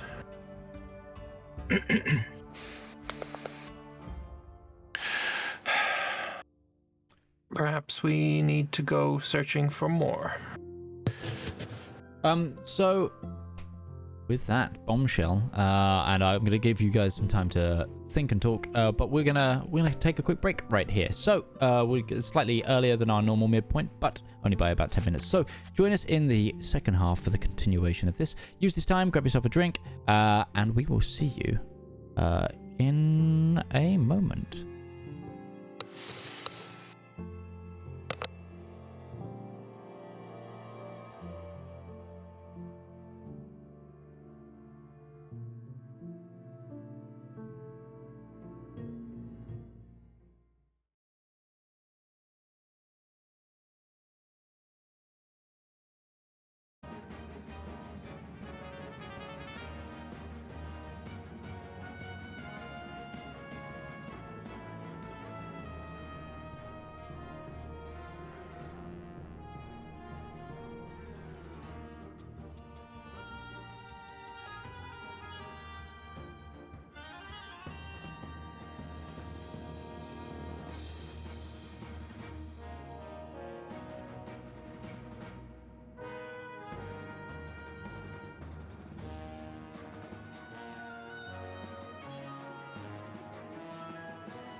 Hello, everybody. Oh, well, that transitioned weird on my screen, but I think we're back now. Hello, everybody. You join us in the second half of our broadcast tonight, where the party has just been unveiled with the revelation that Legoungsland, as well as a lot of Longreach, are now, well, the entirety of Longreach is at war with their recent companion being clapped in irons and taken away to his luxury room. Skyfire Adventuring Company, what would you like to do? I believe you were about to tell us about the crystal, my lord. Yeah, well, the crystalline structure, while not quite the same in color, is very similar to the crystalline structure of the gems that we use in the creation of the crystal seals, the Warforge, as you call them. Is it the same caliber that powers Joanna, or? It is not the same as the one that powers Joanna. That is something different entirely. However, it's very crystals are misunderstood. They're not as straightforward as the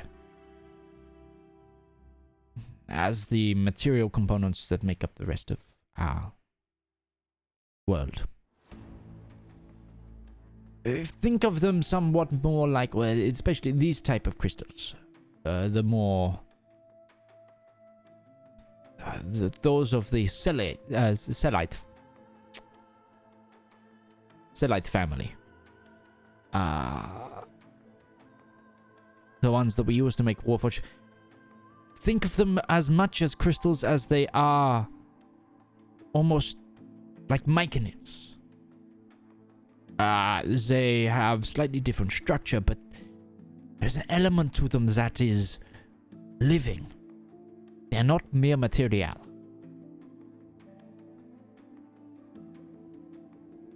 This... Ruby's look is like, I have no idea what you're talking about right now.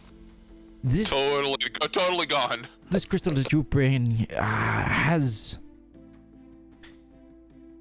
a difference to it. Not that of the standard jewelry. While it would make a very nice jewel, it is, to any jeweler, worthless. Mere glass. Well, that's unfortunate. I thought we just made 200 million in gold. Oh well. But to those who would study the Selite and the rarer minerals, would see that this is indeed that of a living thing.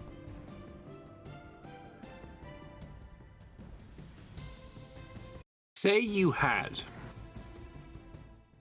a dragon's worth of these crystals. What could one do with that? I could, personally, myself, greatly expand my research into this type of crystal if it is in fact related to the Selite. The dragon that attacked us, we brought its corpse, whatever. We brought its remains with us.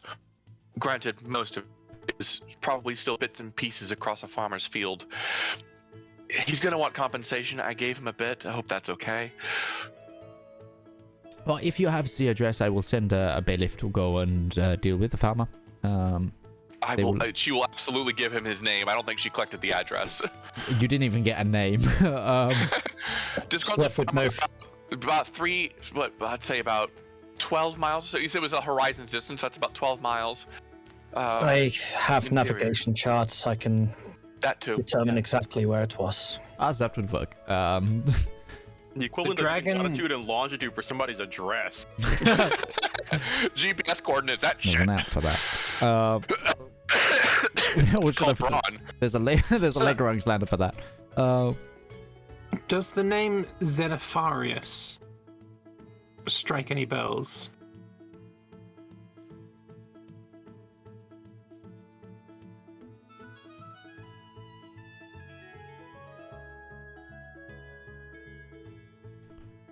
That was a 19 plus 11 on his history check.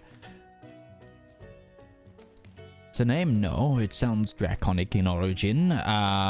We do not have many dragon scholars here, but with the research that we've been doing in retrospect to the various dragon attacks, it kind of aligns with the linguistic composite of that name. Matches some of the older dragons of legend that come about in the ancient histories of this world. I Well, think that may be the jumping off point is to research the name. That's I'm sorry.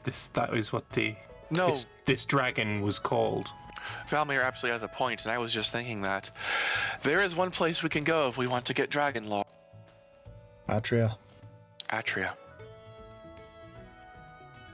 That would be where I would think to go, considering there are living, breathing dragonkin and dragons themselves in power. Well, Us with that getting being- off this continent would not be unwelcome with the present circumstances. Well, let's not get ahead of ourselves. It's not like we can just travel west and pop on the other end. We would have to go across the entirety of Longreach and the entirety of Solarum to get to Atria. We have a guide. We have one with us who has made that journey before.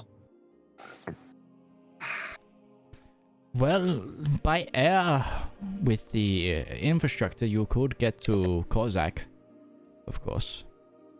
We already have the trade links for that, but past there, no. There is nothing that so the Lake Longstand can do. I'm not sure if Zep or myself would be comfortable leaving the Skyfire and docked in Kozak for any great length of time. Why would we leave it docked? We just sail in her. We can land. Yeah. As long as we get new coal reserves for the engines. Well, without any proper place to dock it in Atria. We don't need one. You can land. Yeah, you can land. You have done that already. Twice. That is why I built it this way. It would not be tied to the usual trade routes. That is why it is so uniquely useful for us. Now I have another question. The fact that Master Zedaar has gone with the individual is your envoy. What do you make of them? I believe the envoy is a follower of Bahamut, and Zedaar is, well, a cleric of Bahamut. I believe that is all there is to it. I don't trust anybody who looks better than I do. But Oh, you don't trust me? you don't look better than I do. You're both very charming people. Rude. I can tell. But that being said, and this is with all due respect, Ichabod, he did risk his life to defend us when he had no cause to do so. He risked his life to bring. He risked his life to bring a. Oh, sorry. No, go ahead. Make a did he though? deception check on that, because Ruby's not being deceptive. he He didn't didn't do fight. shit. He ran inside. He Yeah, ran inside and didn't do shit. It's technically a lie. We did see him fight. Just because he got his ass, he came out there with the intention to fight. Just because Okay. he got wrecked is irrelevant. Fine. I will allow for Right, persuasion then. Did he I mean, fire an arrow at all, or like? you're not really a part of the Skyfire until you get your ass kicked at least once. It's also very true. I But shot make a it spell out there. Make a You persuasion. shot a spell. Okay, no, I take it back. So I'm gonna use my inspiration. That's all we needed. Sure. Reroll.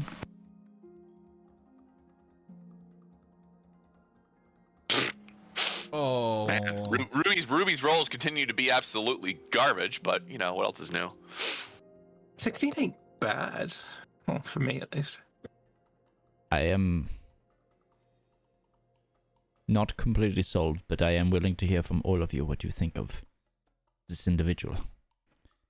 Zedaar would be the one to speak to. He is the one who has spoken to God the most. But were it up to me, I would make him leave. Why not send him with us? I think the phrase "don't shoot the messenger" comes to mind. And in fact, if this whole mission is to try and restore the former order, having one of the Eladrin with us would be good diplomatically. He doesn't look super Eladrin. No, but he is still their official representative here. I feel like this individual has been made a patsy.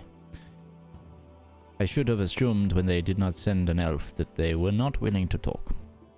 But it's mighty unusual that everybody else was sent their ambassador directly and they were sending an envoy ahead of the ambassador. I assumed that maybe it was because their last ambassador is at the bottom of an ocean right now, and they were looking for the replacement too, still, but no. If you are willing to take charge of this individual, I will release them to your custody. As they are not to enter the royal palace while we are in a state of war, unless you can truly vouch for them. I don't think we're going to remain in Legrand's for long, but I will make sure that happens. There is much Before we leave, we do have a dragon's worth of crystal that we should probably get rid of. Yes, we are going to offload the remains of the crystal dragon and just let you use it however you fit. It would be nice if we could get the Skyfire docked for an extra long voyage. And maybe even have it crewed properly instead of a skeleton crew. And crewed by people who won't graze the side of scaffolding every time they go to land. My other question, my lord, is if we do this, are we doing it as the Skyfire Adventuring Company, or are we doing it as representatives of Legrand's Land? There is a distinction. I require you to do this as the Skyfire Adventuring Company. I feel while my nation is in a state of war, anything that is diplomatically outreaching even to neutral nations will cause further fuel to the fire. With that in mind, I will have a hard time giving you extra hands, as it were, unless you can recruit them from the civilian population. There is one person I would request directly from your staff if we could. Joanna.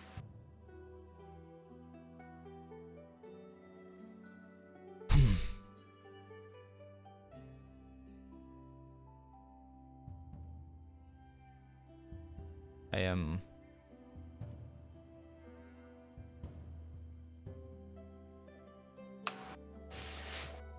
You wanted us to do this as members of the Skyfire. And while she is your daughter first, she is also a member of our group.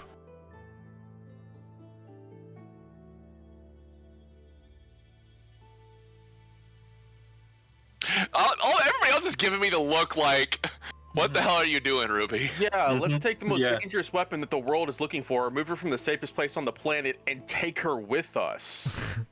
Yeah, Valma is shaking his head at this, like visibly disagreeing.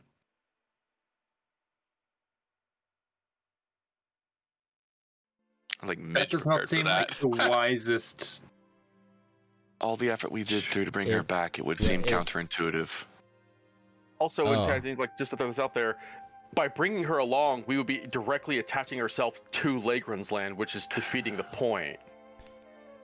And bringing the target of what literally just attacked us. But they don't know that. You can separate it all you want, but some of the list is like you're traveling with the Princess of Lagrand's land. Yes, so you're associated with Lagrand's land. No, she's just a part of our crew. That doesn't track. The Duke But turns pretend to the... Valmaya said all of that, because Zedaar's not here. I would say that Darius pipes up and says all of that.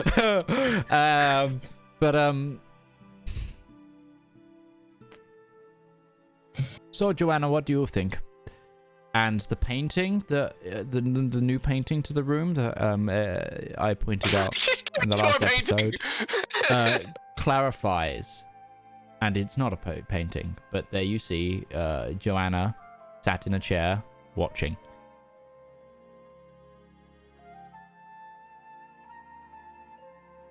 And the glass of it then rises. And she kind of jumps out and then feather falls.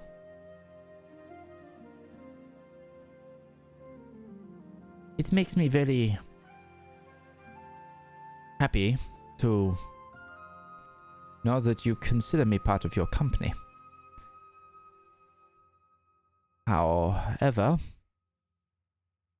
my nation is in a state of war. And you've seen it yourselves. The courage and the joy that happened on my return is not something I can take away from my people right now. They're gonna need everything that they can get.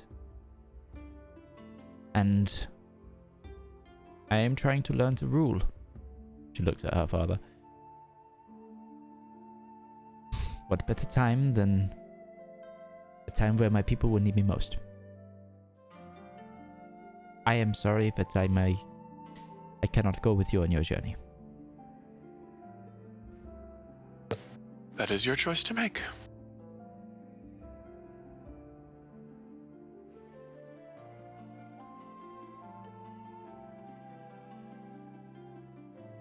I'm sure my father could give you the resources to fuel your ship. And if he cannot, then I will take it out of my own personal funds, shall we say. But Well, I think somebody did the math on the gold we just acquired from the topaz. I think we're quite set for the currency. Except it is not worth more than glass. A lot of glass, but not more. What is the price of glass? We need to do more math. I mean, Lagrand's land is more advanced in the world. They probably have a much more streamlined form of glass. It wouldn't be as pricey here, but some places would probably pay a small fortune for this. We can take it as a trade good. Although, offloading some of it here and replacing it with gold would set my mind at ease. Also, just the weight of it. If we're going to be picking up anything, we gotta offload. Well, I agree, and we are going on a very long-distance trip. This is not, as they would say, a day trip. Be gone for months at a time. We could fly under the guise of being traders and bring things to sell in Atria. I may. This is the detail. The Duke does not need to hear this. My country is at war, and they need their leader. Yes. But if I was to add my own voice to the opinion, Father, I think they should take the big cat man with them. I looked into his mind, and I saw only a wish for peace. To you, Skyfire, get to the bottom of his true intent. I do not believe that everything is as at first glance with that one. Whether that be good or bad, I cannot assume.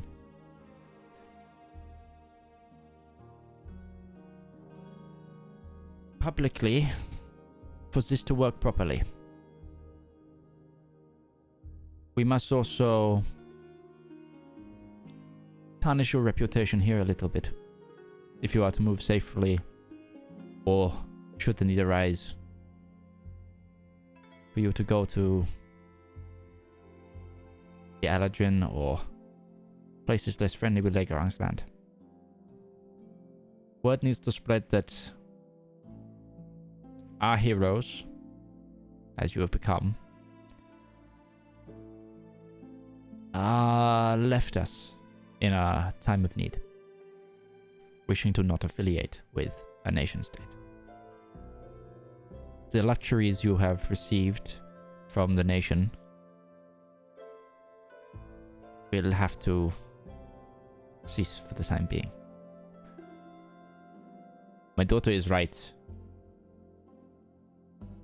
We cannot, for the true hopes of peace, you cannot be seen to be working with us right now. Not properly. We will give you any help we can, and I will also give you this. He reaches into his jacket and gives you Zep. A stone. But this stone embedded with it has like a little mechanical sort of box with a little crystal in it as well. You can use this to contact me across any plane. An eye stone. For reference, it's one half of a sending stone.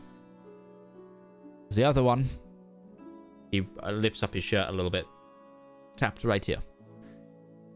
I do not hear whatever comes in out loud, and I can reply in my mind. You do not have that luxury, but time or day, please get in touch. But we cannot help you much more. I understand. To be truly independent, we must be independent of you as well. Exactly. And your independence is our best path at finding out what is going on. And I'm willing to take Gourd on the ship if that is what the rest of the company desires. If he turns out to be a bad egg, we can always throw him overboard.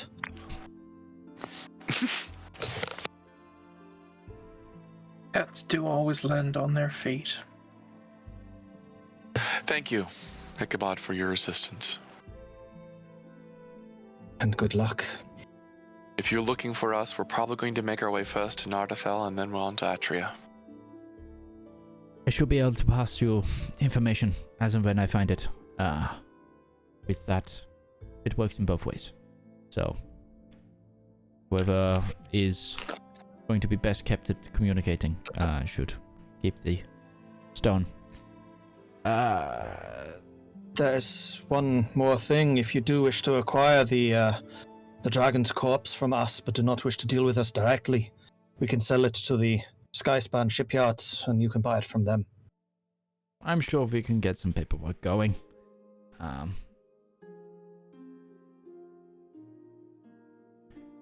But for now, I believe you have different matters to attend to. As do I. Well, we're gonna need some paperwork to get Gourd.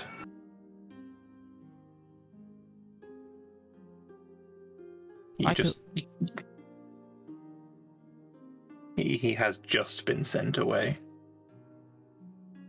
He's under a diplomatic parcel. He needs no more than that. People need not know that I arrested him. Less about that and more about getting him away from your guards. They won't take our word over the orders they've just received. The royal guard are very reliable. I will be able to give them the word if you are to take him. I would speak to Zedaar first. It is his opinion that would be the most valuable here. Well, then go do that. And with that, we'll actually jump to Zedaar and Gourd. Gourd is being not like manhandled, but like shown to this room. And eventually you get there. It is a spacious, luxurious space, and the irons are removed, but guards are posted at the door, both facing inwards and outwards. There's also a guard on the balcony that this room has. But you are left to your own devices. Apologize for all of this, Gourd. Had I known what was about to happen, I suppose I would have offered advice before he opened the letter. Perhaps opening it would have been a smart thing to do on the ship after all.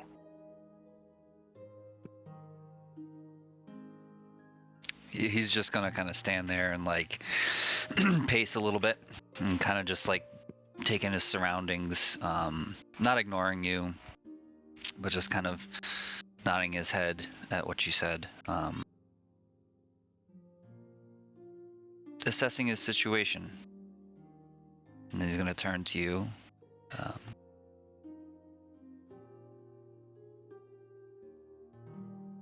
I need to get out of here.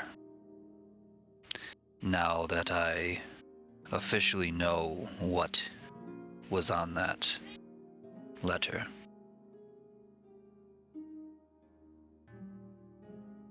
If I must break out, I will do so, and I do not want you to be a part of that. I would not recommend trying it. It is worth my life to try. Can you explain to me why?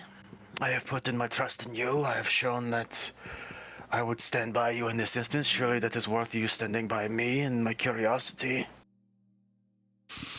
At this point, he'll, if he can, safely go into his traveler's clothing, and he'll pull out a little coin, and it'll have a little notch in it, very much akin to the shape of like a dragon scale. And he'll present it over to Zedaar, and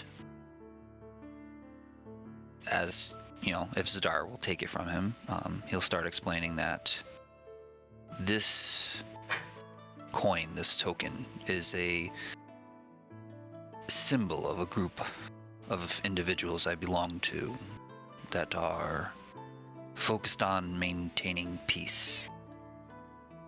That is our goal. That is what binds us to the teachings of Bahamut, and we are known as the Scalebound. And he'll be doing this all hushed as well, you know, trying to keep things down from the guards hearing. Give me a stealth check, I guess.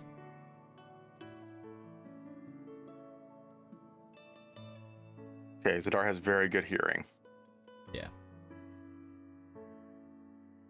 You're fine. The guards are paying no attention.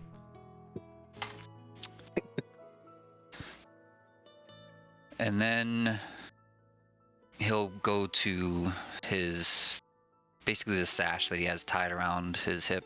And there's also another little pouch there, more like just a cloth kind of covering something. And he'll start to undo the cloth, and he'll pull out, it's only about the size of like an ostrich egg, almost, in the same shape. And it looks very much like stone. Kind of like a marble with different kind of varying degrees of almost like a pastel type of colors running through it. But the main surface of it is a very dark color. And he'll hand that over to Zedaar and let him take a look at it. And us members of the Scalebound are also connected with certain spirits. This is the easiest way to explain it. This is, in all intents and purposes, an egg of sorts that carried the soul, the spirit of a dear friend of mine, in a sense. It was a gift from them. I cannot reveal more about it right now, but in time, If we meet again, I will.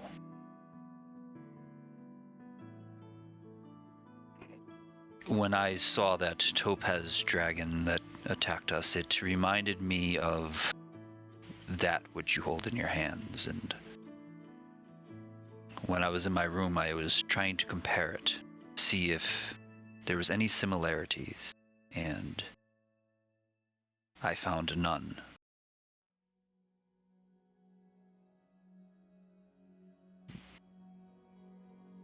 Just know that we are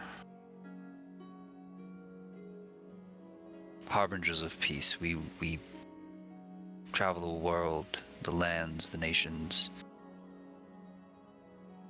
kind of working in the dark, try and prevent these great wars from happening as much as we can, and that is what my position was with the Eladrin. I was working my way into their ranks. Seems a cruel sense of justice to send a messenger of peace to deliver a missive of war. Yes. I wish I was able to understand better what the words were in there. I would have taken a little bit more time to get to you and met up with some other members. Well, He's like examining these things. He'll just kind of carefully set them down on the table.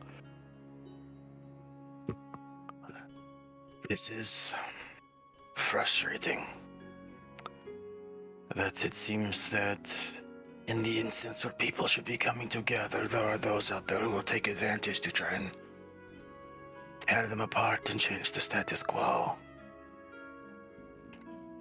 On one hand, I am thankful that Atreya is not directly involved, but on the other, I feel guilty that I am from a nation that is currently safe from these affairs, and it does not make my heart any lighter. The Eladrin Empire has been acting to such a degree that I've always found it questionable. The fact that their ambassador turned up in a place where a weapon was stored away, that they have been so diligently searching for this weapon for so long. Even before these crises began, I should say. And it makes me fear more and more that, well, perhaps they are not the grand...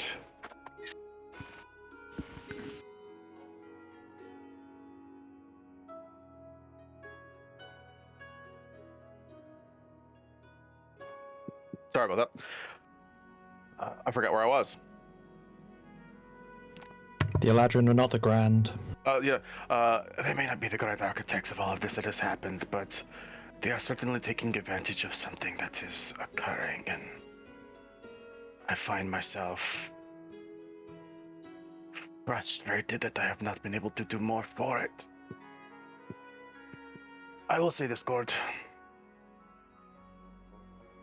I find myself thinking along much the same lines you are, and feeling the same way, but breaking out of here, I will say, is going to have more harm than good.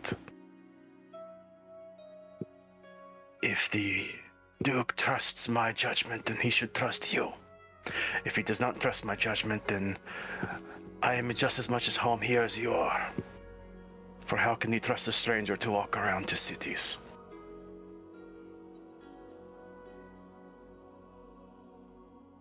I will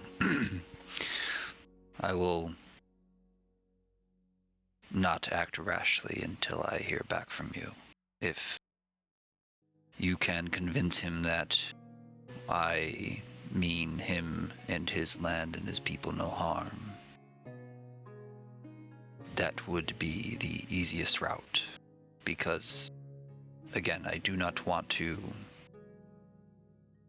create conflict unnecessary here. I am sure they will see reason sooner than later.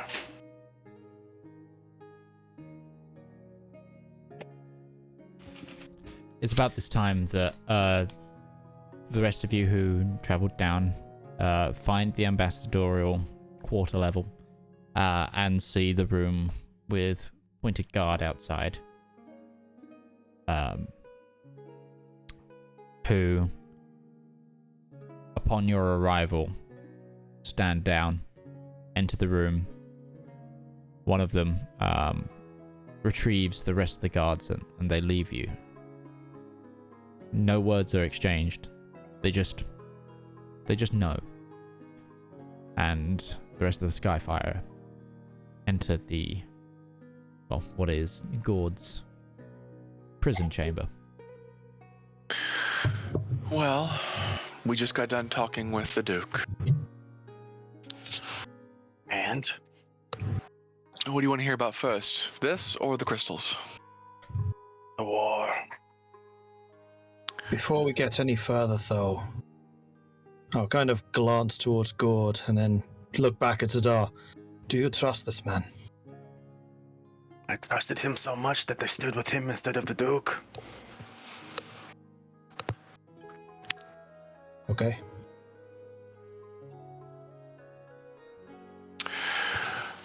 The Legend Empire has declared war on the entirety of Nardathel, Lagrangeland, and the Reanian Empire included.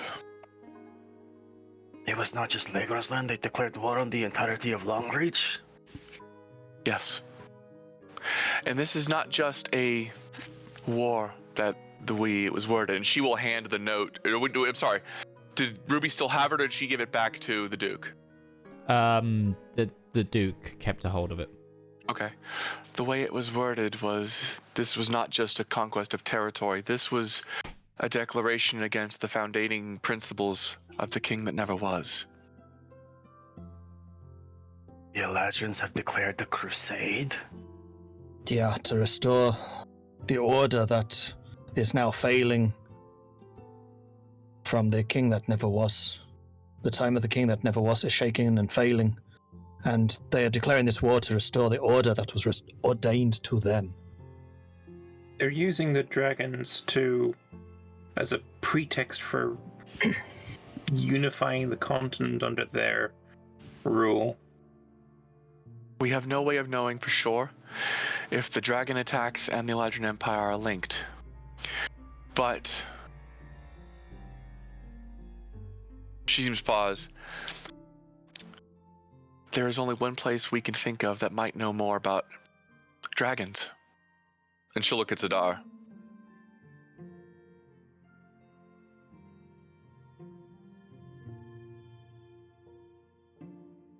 Yeah, would be the foremost center of research on that topic. We need to know what we're dealing with.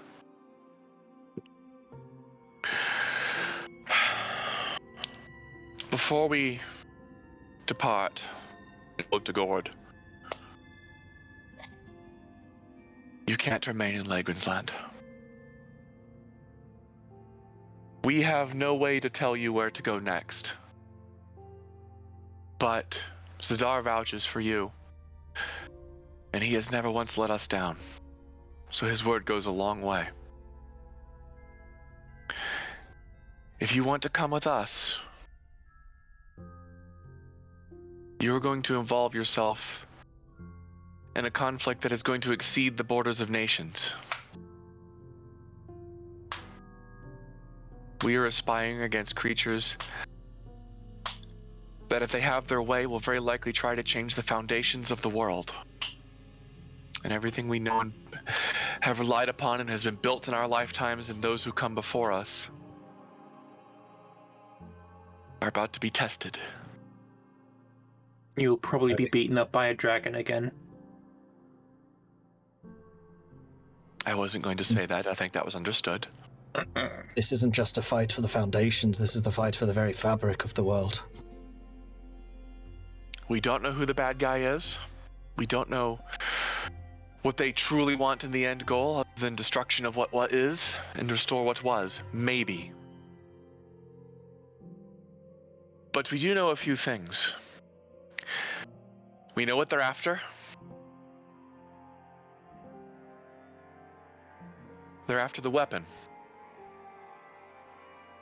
And she'll look to everybody else.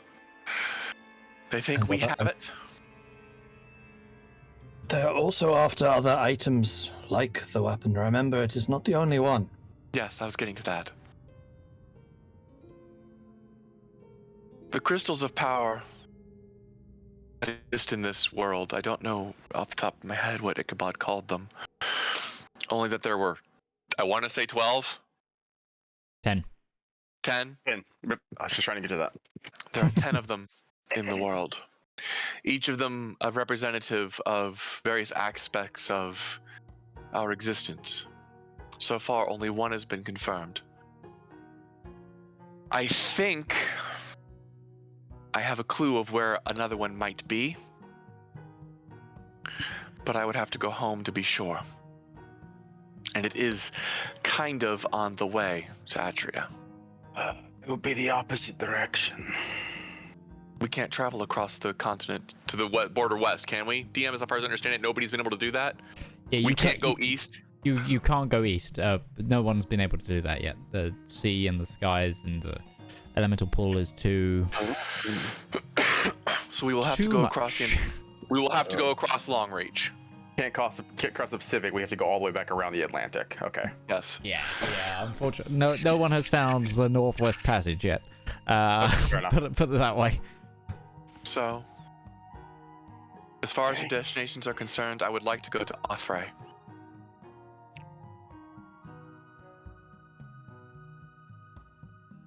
I have no qualms with that. It would be good to see how Nardatel is also responding to the declaration of war, assuming that the word of it gets back soon. The answer is probably going to be a fustercluck, depending on which kingdom you're referring to. But my family's home is literally the closest town to the Eladrin Empire.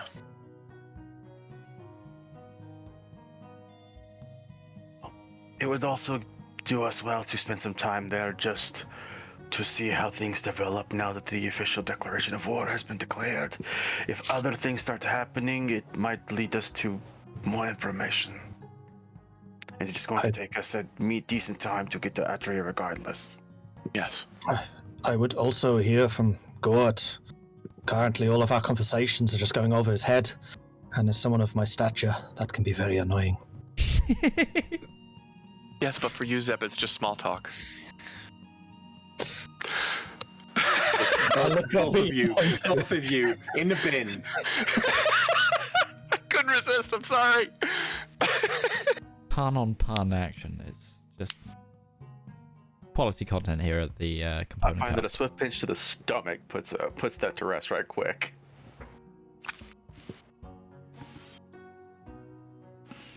What is it that you would want to know of me, Zep? What your own interpretation of everything happening here is. You have a different background from us. You have access to different information, perhaps. Well, as I was explaining to Zedaar here, that I belong to a group of those who our prime goal is to maintain peace or prevent such places, such powers as the Eladrin Empire from using that to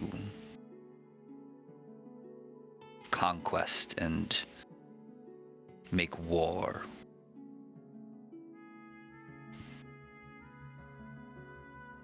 So that is where I stand within this conflict. I would like to bring an end to it as quickly as possible. And I have some allies that we might be able to use for resources. And are you prepared to kill, if necessary? And to that, I will respond. We are prepared to kill, and I'll summon my companion from the Okay. egg that's on the table in front of the Zedaar. Just for my own reference, what element? Well, I think I will start with lightning. Okay. Drink one. You see this egg, like sort of shimmer for a moment until a thunderous crack appears over it as like it fills with elemental charge, and like lightning spreads across the surface of the shell, and from it the spirit of a drake appears, and this drake materializes in the room and instantly sort of looks around, ready it's at Gourd's feet in a defensive posture, and then looks up at Gourd, ready as if to receive a command. And I'll Eddie's, and I'll scratch behind his ears a little bit, Instantly scratch. puppy mode. It turns over as like reveals its stomach. Instant like change of this defensive wild animal to pet lizard dog.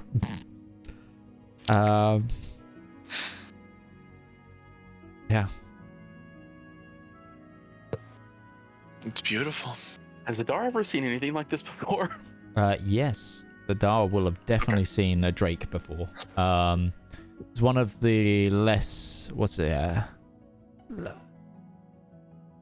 intelligent. They're lesser dragons. Is there a lesser dragon? And you have heard of essentially drake wardens before. Yeah. Very rare are they. It's very rare for them to not be dragon kin. So there's that, but they're not unheard of by you. Oh, well, that is fascinating. Okay.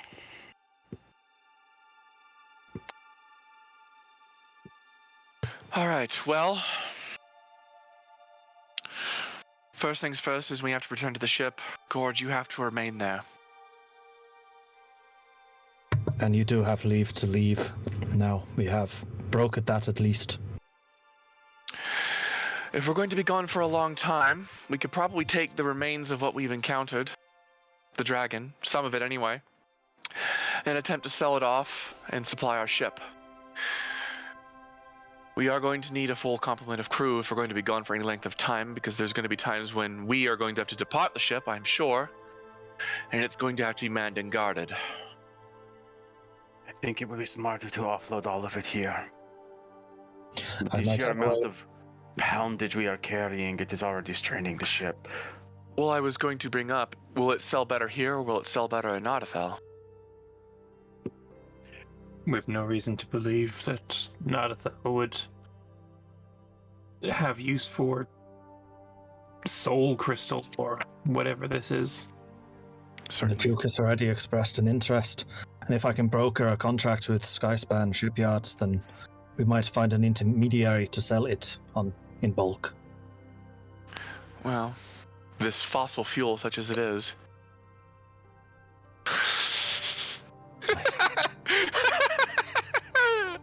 I will You guys are never on one stop. tonight. You guys are. In the bin. Roach is very happy he's not here. I'm on a roll tonight. Well, Ares has found a grave to roll over in. who would be best to interview new crew members? Zep. That is something I would usually leave to Marcus. He is the one that would be in command of the crew. If we give him a budget, he can probably do the rest. Okay. I would I'll be happy to oversee it as well. I feel I am a most often than not a good judge of character. Agreed. I'll handle all the food supplies. I have to stock up for us, not just us, but also for the crew. What's the complement size at its maximum capacity? Midge. So the crew at its maximum capacity is about 200. A full complement. We have that much bunk space? You've got a love, like the ship's huge. So for those of you unaware of maritime,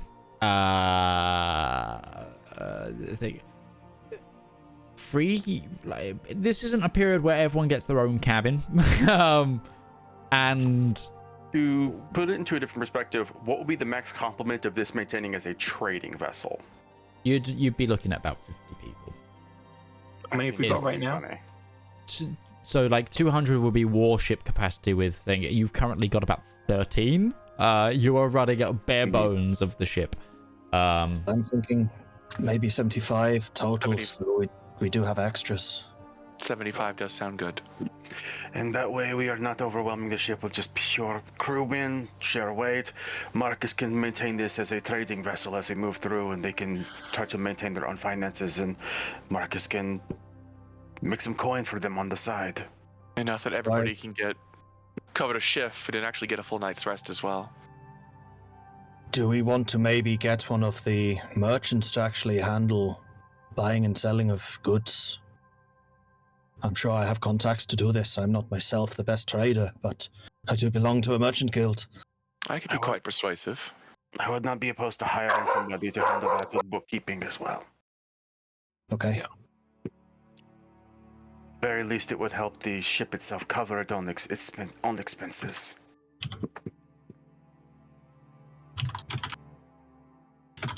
But if you wanted to help in that, I mean, we are not going to stop you. You are a very persuasive individual. I can be.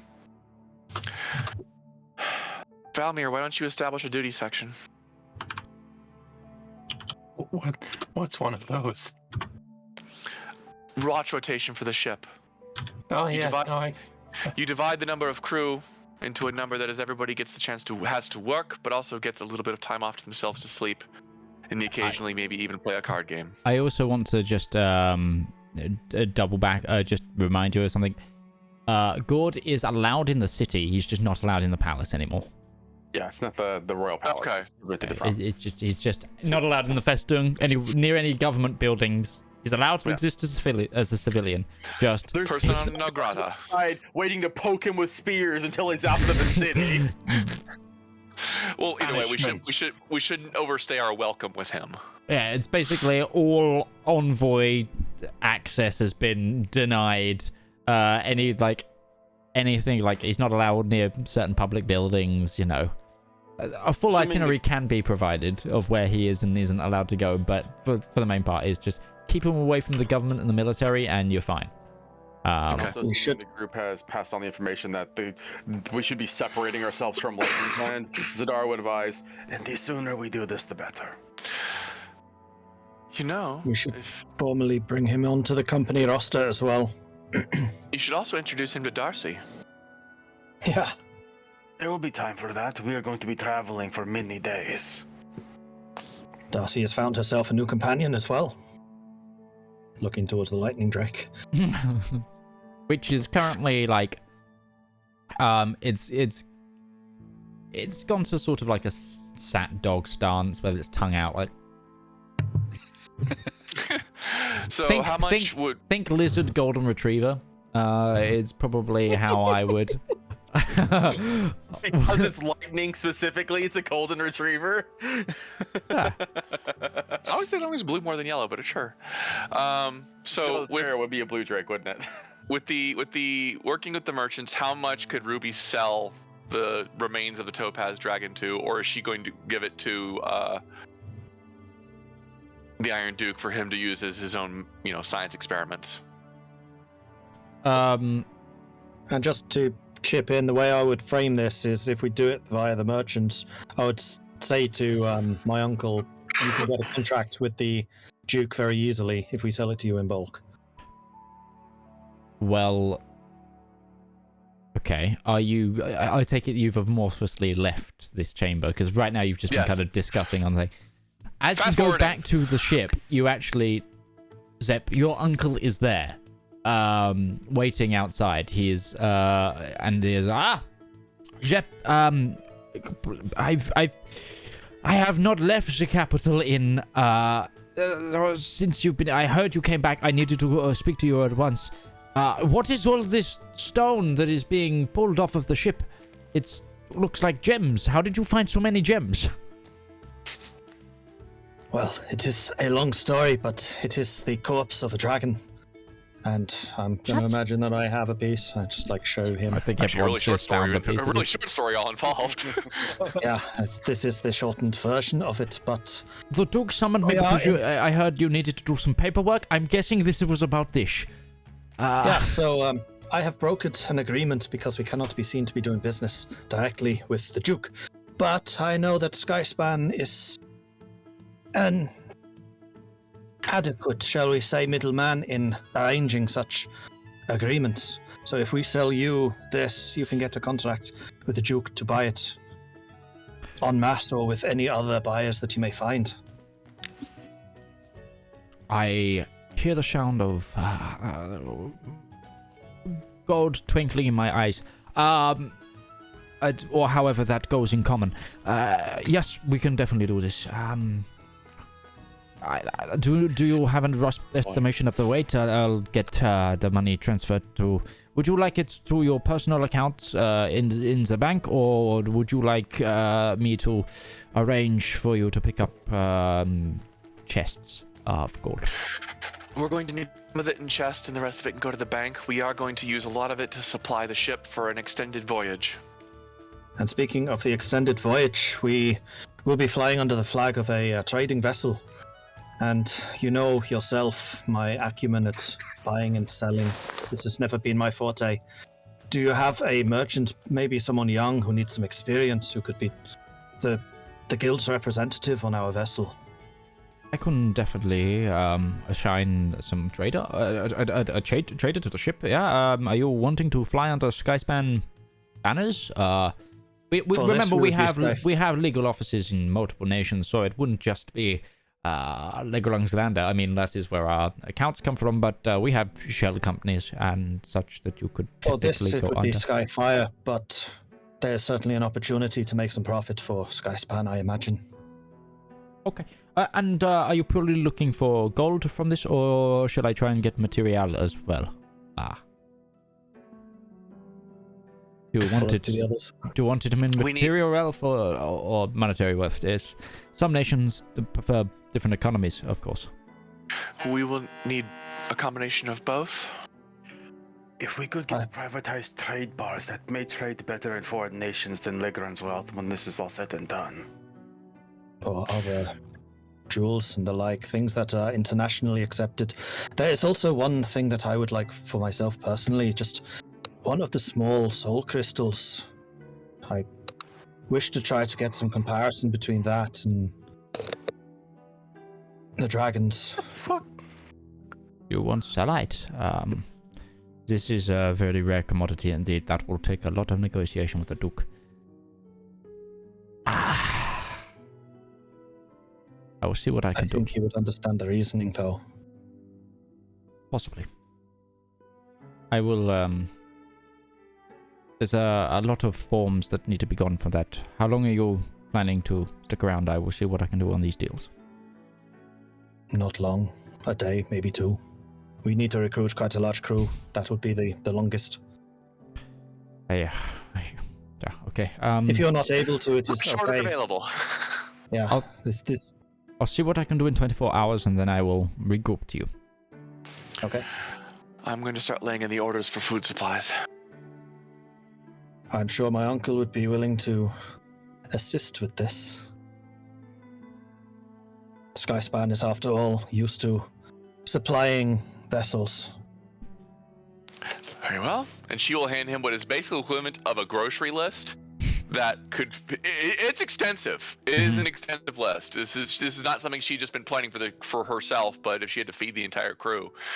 A lot of preservatives, a lot of easily preserved foods, and if she's getting anything that's fresh, it has to be eaten within a week of departure. So the exception is for her and the Skyfiring Adventuring Company specifically.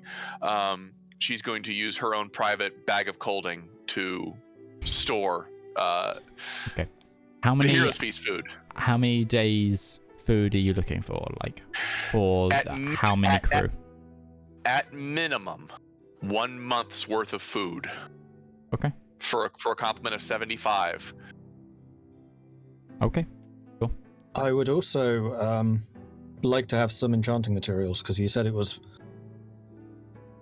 easy to acquire here, and bringing some of that along, we could always convert it into artifice stuff and sell it. Yeah. So, okay. Basically, I need a full shopping list of what you guys want. I'll let you guys discuss what you fully want with this, because it will also, you can try that into the trade here and see what you can get, what's left over, etc. So, yeah. Okay.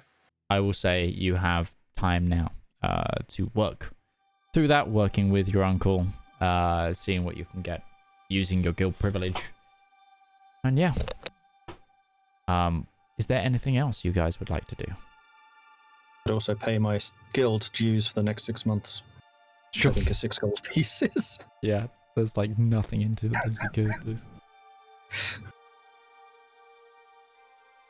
I mean, I'm sure procuring supplies, I'm sure, is covering Darcy and such. So Zedaar doesn't have a whole lot to consider here. Yep. He's.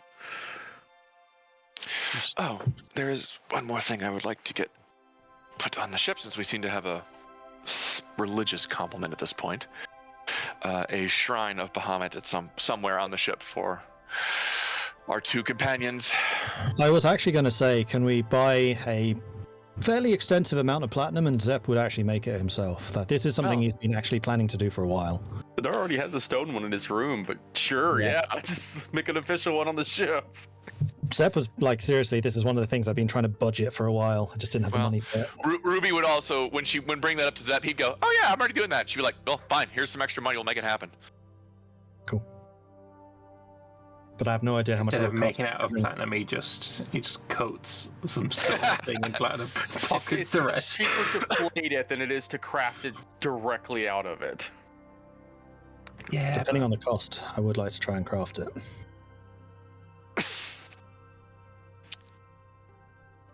I mean, it would be like, but still. Yeah, we're not talking no 10-foot statue. This is a 12-foot idol, or 12-inch idol. Excuse me.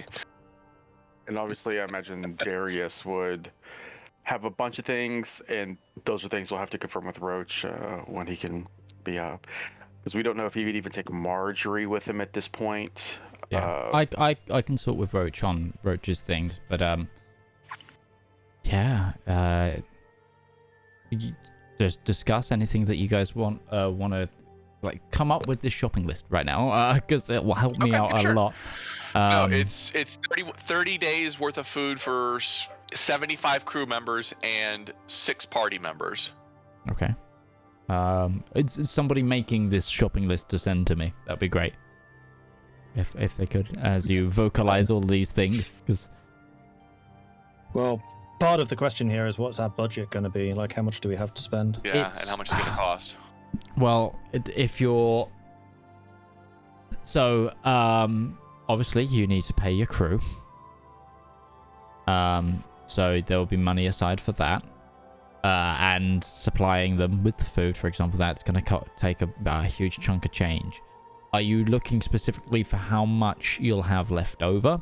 If so, that's down to a few rolls and what they can actually, evaluate this dragon corpse for. Because it's worth a bit, but it's not, it's not everything. I would like to take a bit and try and... I want to go to a jeweler's with some bits that look somewhat neat. You know how it's all uncut, but are there any pieces that are somewhat neat? I want to try and bring that into town. You've got a fairly sizable chunk, haven't you? Yourself, didn't you pick some up? Yeah, I got what I thought might have been the heart. I'm looking for I want to keep that one, but I'm looking for right.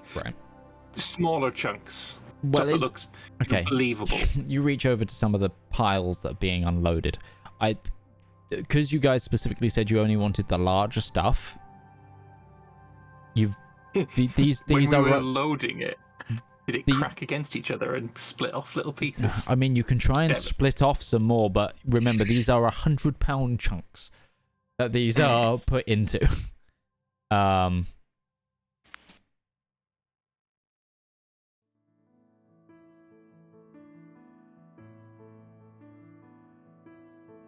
just take the smallest chunk I can find. Whatever I can find. If you want to break some off, that's fine too. Like it's fine. There's 100-pound chunks. Like if one is broken down into smaller like requisite parts, it's not gonna have a dramatic impact. I have that one piece back in my room too. Can I maybe try and use my my glaive to cut it? Magic weapon and all that. Maybe.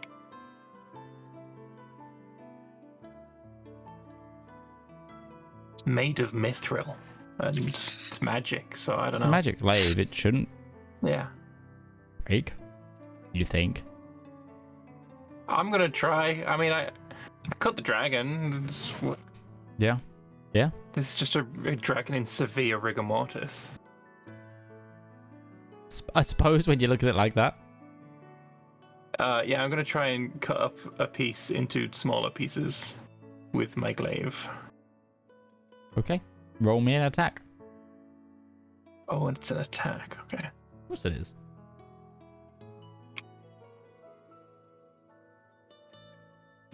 I put the basic list in Jesus general Christ. chat. A 12. Don't look at the dice.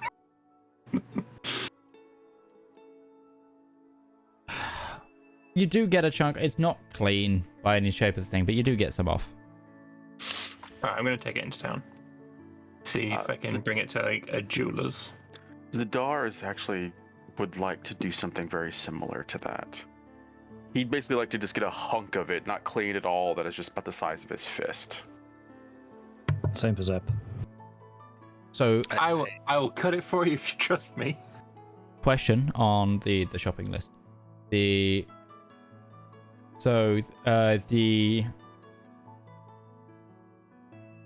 the crew, are you looking to pay them for 1 month as well? Like, how long are you looking for crew pay? Probably. Ooh, that's a good question. Because that Standard rates. Yeah, no. It's not the rates. Time. Because that changes a lot. Because if we promise to pay them in advance, we'll get a lot more crewmen. Or we can try to recruit them as we go. Like, I understand, because this is not a return journey. It is. We are hiring one for long term. We're basically offering them a long term contract.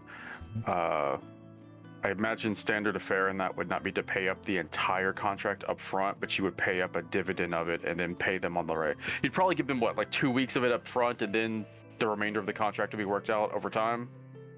The rest when you get to the end point, because like, what's the point of just here's your pay? You can't do shit with it because you're in the sky. Yeah, we're basically hiring them on for a guaranteed 2 weeks and then indefinite after that, so long as they stay on. How much did I... Yeah. Have you guys got... Did I privately do that to Mordred, or is it then or general with the crew fees? I definitely have this listed somewhere. Yeah, I'm... Here we go. 2 silver pieces per crewman, 2 gold pieces per officer, 4 gold pieces per captain. Mm-hmm. It's expensive. Mm-hmm. That's a day rate, right? Yep. Jesus. Considering most skilled hirelings only go for 2 silver a day, that is... No, that's unskilled hireling. Skilled is gold. No, unskilled is 2 copper a day. Yeah, farmers made 2 silver a day, they wouldn't be, Yeah, I always thought that price was a bit inflated. They could afford a lot more than that. Hang on, it's in the player's handbook. Yeah, I know it is. That's what I'm getting out. So hireling, skilled, 2 GP per day, 2 untrained, 2 silver pieces a day. I was right. I followed that. Either I've been mistaken my entire life, or I gotta double check this myself. Oh no. Yeah, because I built this off of the skilled and unskilled labor. Because according to the player's handbook, a sailor would be skilled labor, but I adapted that to the cheaper option for you guys. Well, there are. I mean, from what I understand, there are unskilled laborers that do go on to ships to become skilled. Yeah. So a majority of your crew is going to be filled by the, cheaper route. They and then call them deckhands for a reason. Yeah. And You then got- you'll have your... Out of a crew of 75, you'd have maybe 20 skilled laborers and then 50 just deckhands. Sure. Skilled hirelings include anyone hired to perform a service that involves a proficiency. A mercenary, artisan, scribe, and so on pay as a minimum. Some expert hirelings require more. Untrained hirelings are hired for menial work that requires no skill and can include laborers, porters, maids, and similar workers. I would say that they're laborers. Yeah. Yeah, most of them are, you need people to, Yeah, run yeah, the but ropes, that's- run the that's- rigging. But even so, that still aligns with the cost that we had laid out. Sure. Yeah. Okay. I mean, that's still Minimum wage is like 1 gold a week.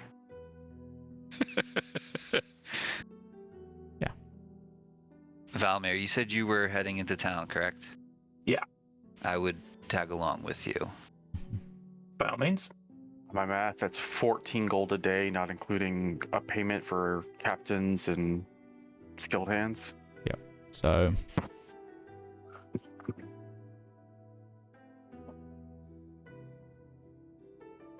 But sure, yeah, no, that's right. 2 silver. Yeah, skilled gold. people at the moment is Yannick the quartermaster, Fastin the minotaur, so that's 2, plus Marcus the captain, 4. Yeah. Sorry, ship's master. I'm the We're captain. getting to about 20 gold a day. You might. There's a need reason more. that we need a side business for this to be able to pay for itself. Yeah. So And in fact, the guild merchant would probably be officer rates. yeah, and it depends on for that you'll also need to probably up your office account just a little bit in terms of how many crew you've got. So if you could take into a full complement of 1 to 10. I'd say you could get by with another 3, 4, like at minimum, but yeah, you want about 10. So it depends on how you want to divide your crew. I mean, 1 officer per 10 crew. yeah, or 10 one per labourers. 10 essentially. Yeah, essentially Um, one head of workforce per. I don't know if you'd want 1 per 10. You could probably do like 1 per 15 or something like that. Yeah. Because they're all going to be varying degrees of like seniority as far as the officers go, and who handles what, tasks on the ship and what laborers performing those said tasks across different. Really getting into the nitty gritty with this. Oh yeah. Lots of math, which I'm terrible at. So let's let the other people do that. So just to keep this easy, let's say 78 people, because that's 70 crew, 7 officers, and a captain.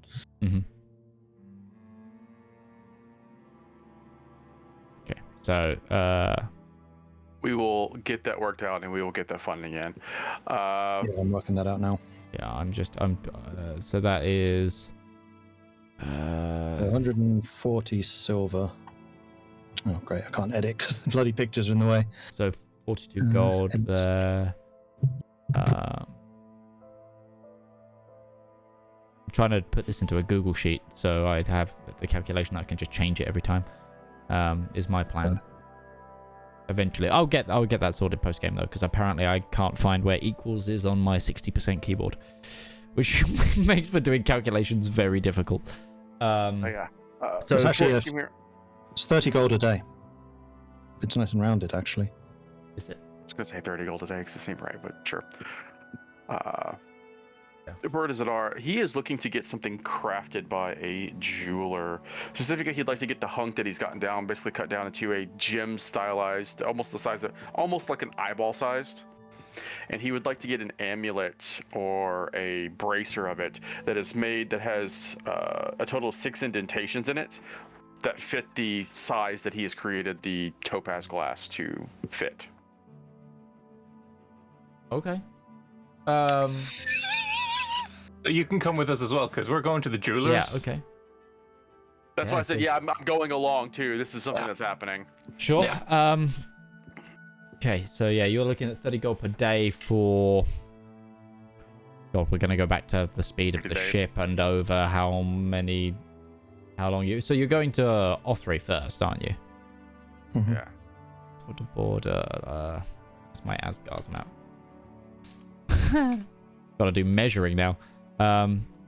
While that happens, you can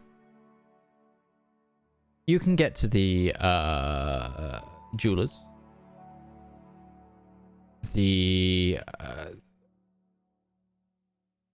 You find a small jewelers district within the city. It's rows upon rows of shops where some seem to be more artisanal, some seem to just be shop fronts that sell. So there's a variety of different craftsmen and worksmen that you could go to. Going to go to an artisanal one for me, at least. Yeah, I imagine. I mean, he would want a jeweler to cut the gems down to size, but then he would probably need let's say a bracer is what he's going for. Getting a bracer made that could fit this. Sure. That would probably be an armor smith. Okay. I'd be looking for postal place. Okay. Come back to that one then. So those of you who go into the jeweler, how big are your chunks and how big are you going down to? He was looking to take what is essentially like anything near like a fist size one, and turn it down to about the size of an eyeball. Okay. They say they can do that for you for 5 gold if they can keep the dust. Sure. He was looking to make it as easy as possible, giving them as much success. I have about a fist-shaped one as well. How big are the dragon scales that I've taken from the other dragons? Because I had it sewed into... Okay, fair enough. Face size? I'm gonna... Yeah, well, I guess it doesn't need to be cut down to size so much as shaped and kind of made to look like a dragon scale that I can sew into my cloak. It's a bit more fine work, but they can do that for you for about 20 gold. And maybe have like a golden trim around it as well. Just You want inlaid with gold? Okay, up that. Not in outlaid. Outlaid. Oh yeah, it's outlined like around the rim. Okay, yeah. It's plus the gold weight. Probably rounds to about 40 gold. Yeah, no problem. Fine. As for postal, you do find a post that I would wait till they're done at the jewelers, because I would need somebody to go with me. Okay. You do find a postal, what they call like a messenger service. Couple of streets over, and you're outside of it. Zedaar points out this is what you're looking for. Would one of you mind writing down a message for me? Sure, not a problem.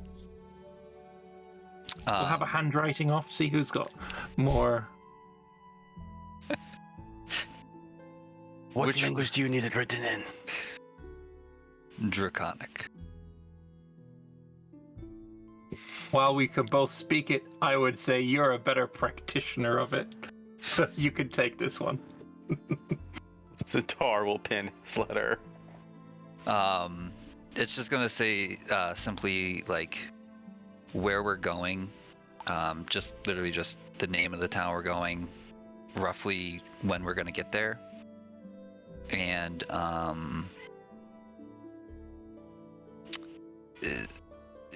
the short message would be what I was carrying is what we thought it was. And then I'll have him take like a kind of like a pencil etching of the coin as like a signature. Like a scraping, I guess you could say. It would But be. you always give out direct coordinates of where you're traveling when you do this. It makes you very easy to follow, as a note. Not usually, but this is of importance. and I need to make sure that they know precisely where we'll be.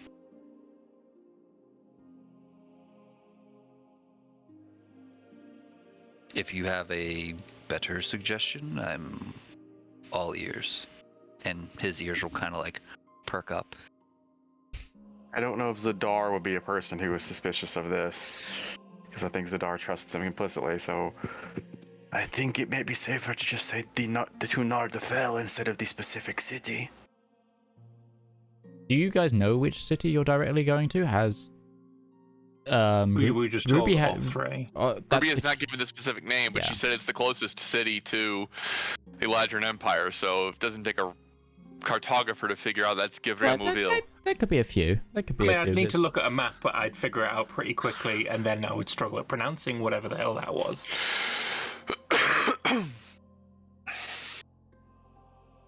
So I guess we would just put in Ardathel as the general location of where he's heading next.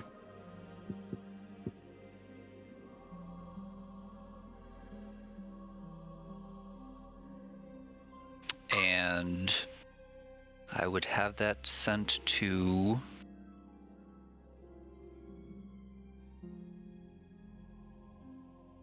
Well, I wouldn't actually know. I would have to confer to Midge on that one. Where I guess the last outpost I was at. Roughly. Because the network of your who you work with, they use a series of like dead drops and such. But you know of one like that it will be sent. That you know of one in Legrong's land of a dead drop location, and you say the name of a tavern in Schillenbach by the name of the Lucky Harp. And there's a pseudonym that you give of I can't, but let's roll up one of the pseudonyms, I guess. Of Arthur Bronze is that you direct that to Zedaar. Yeah, and I'll just have obviously this mailed to that location.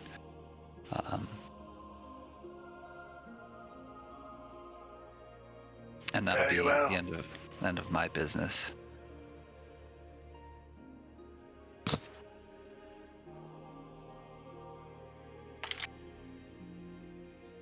Okay. So that'll be sent. Here's hoping it doesn't come back to bite us, but it would not be the first thing we've done that has come back to have consequences. Well, as long as it doesn't get intercepted completely, it would mean that we would also have allies at the approach of enemies. I'm somewhat surprised that an order such as yours does not have a code. Or is it an issue that you just don't know how to write it? Yes.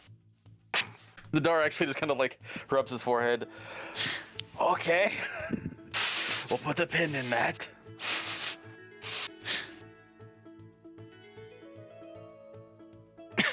Instead of just looking at him like, you know what? Now I'm not sure they're actually trusting you with the important stuff. I think you're just a grunt, man. And if they're not trusting, if this is not the important stuff, what the hell are they up to? Like, dragons? Nah, there's some real shit out there. War between half the known world? Nah, not a problem for us. To be honest, when I see letters or symbols of different languages on paper, they sort of all get mixed up on me.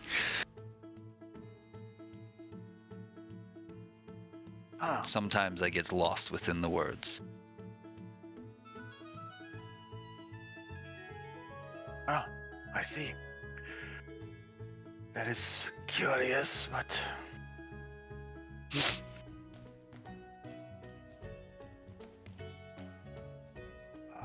either way, it will be done. It is fair enough. Well, assuming we have everything we wanted to work on worked on, I think we're getting ready to get ourselves back towards the sheep. Okay. So after some calculations and some looking at charts, Marcus and Zep believe that it will take you 26 days as the crow flies to get to Othray. Roughly, with not. I mean, that's if the ship isn't flying 24 hours a day. That's 12 hours a day of travel. Would there be any real hazards to flying 24 hours a day? Assuming we're flying at a high enough altitude, would you have a captain to trade off with? And if you have the fuel, to do so, you can technically do it in 13 days of all-round travel. Yeah, ships sail for days on end, months on end. Yeah, you just don't anchor down on land because it's dark out. You keep going, especially when the odds of you running into something are significantly lessened because you're in the sky. Yeah, it's more about just making sure the engines are maintained at that point, and As pointed out, the coal burns hotter when you're landing and taking off, so keeping a steady pace would technically be more efficient. You would just be running the entire time.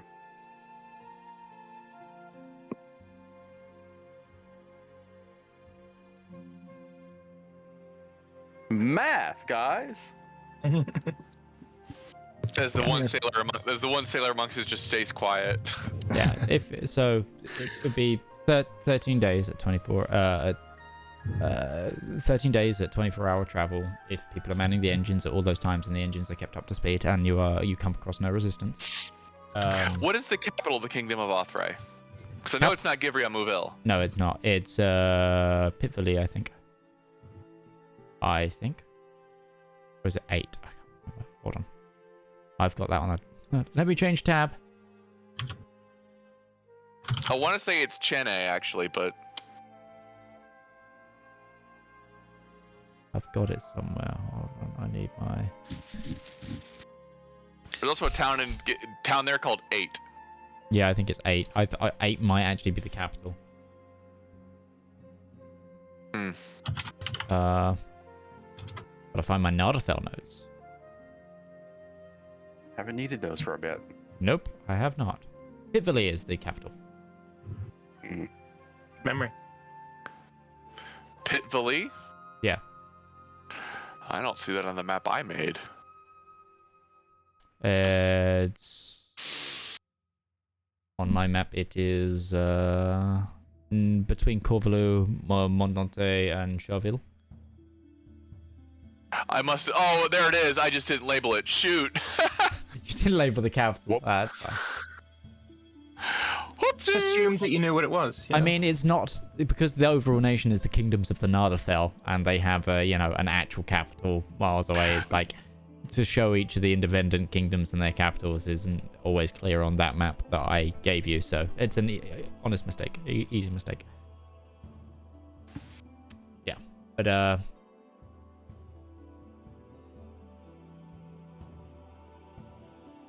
Okay.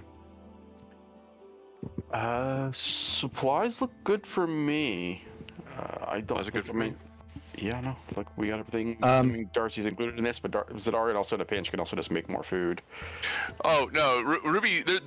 If Zedaar's paying attention to what's getting unloaded for Darcy, it looks to be a variety of specific vegetables that she just labeled as Darcy crates.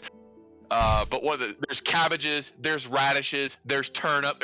She's trying to see what she likes. Also, romaine lettuce, red-headed lettuce, iceberg lettuce. You could probably just have like giant banana leaves stacked so high in a single crate, and that would last her forever. I'm telling you, this is gonna be the most well-fed dinosaur you've ever seen. I've not seen any dinosaurs. She's an herbivore. She does not have a palate. No, but Ruby doesn't know that, and Ruby likes to make sure her people eat well. Also, she knows that Zedaar cares, therefore she should care.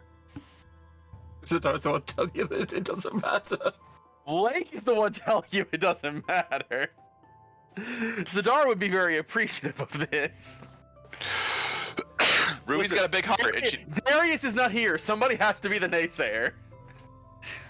No, there doesn't. part of I don't our it's care. part of our gimmick. Somebody has to be the naysayer.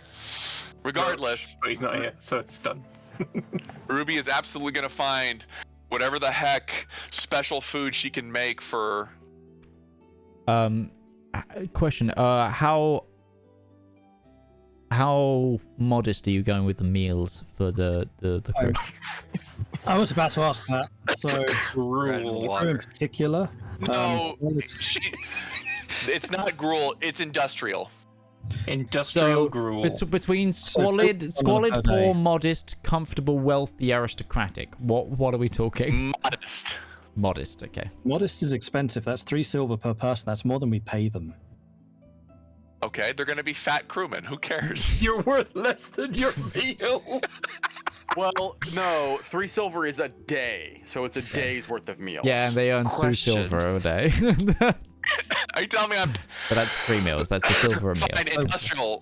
What's poor? Poor then. Fuck it. It's 6 copper is poor, and I think that is roughly what a sailor would get. Like, they're not living I like mean- kings. I mean, a pour is basically what you would get in a low-end tavern. It's still like traveler's stew and some bread. Yeah. Yeah, We could simple just feed food them and good lodgings, berries. threadbare clothing, unpredictable. That's poor lifestyle. But yes. Yeah, let's just feed them good berries every day. That works great. Everybody gets their daily ration of good berries. Morale is gonna plummet, but they'll be fed, okay? It's like you wake up every morning and you're like, time for breakfast. Come So to yeah, I your would say fill. poor for the crew, and then comfortable for the officers. Yep. And you Should got. stop calling it like poor and comfortable and just call it like normal to posh. It's a poshness scale. That's all it is. This They get porridge in bourgeoisie the morning. bullshit. Let's be fair. They get porridge in the morning. It was They get a 120 you know, maybe some jerky and bread for lunch, and then for dinner they get a little bit of a hot meal again. They're gonna walk past with some fucking Barovian pudding, and they're gonna go, "What the fuck?"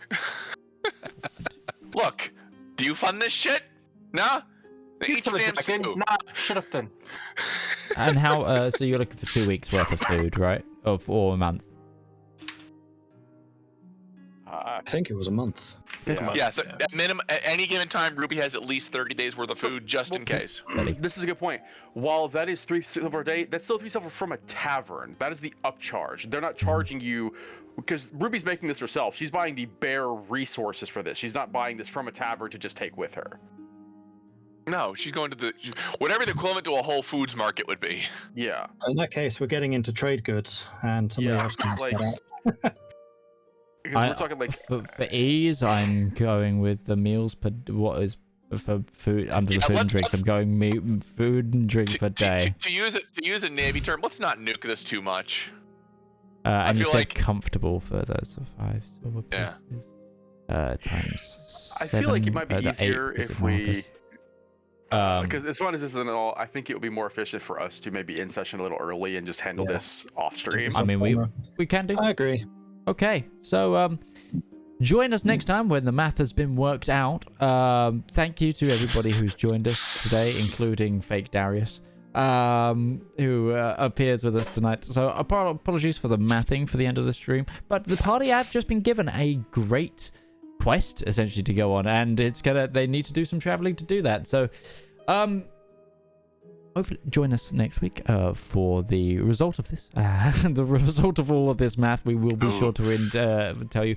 But as always, thank you to the people who have joined me. So thank you to Mordred Viking, Lord Lambert, to the Ghost of Commissar Roach, to Kinda Odder, DM Opal, and to DM Lake. And we will see you guys now. I've been Mitch Man. This has been the Component Cast. Don't forget that we have a merch store now live. I will double a link in the description right now of that once I can grab it. But yeah, do check out our new merch. It's another fun way that you can help fund these shows. And yeah, we hope to have a US store soon. This is a European, UK-based store. Do let us know feedback-wise, either by reaching to us or on Twitter if prices seem a little bit off. Do let me know, because I want the feedback to make this as good for you as it is good for us. But other than that, we will see you guys next time. Bye-bye now. Bye, everyone. Bye bye.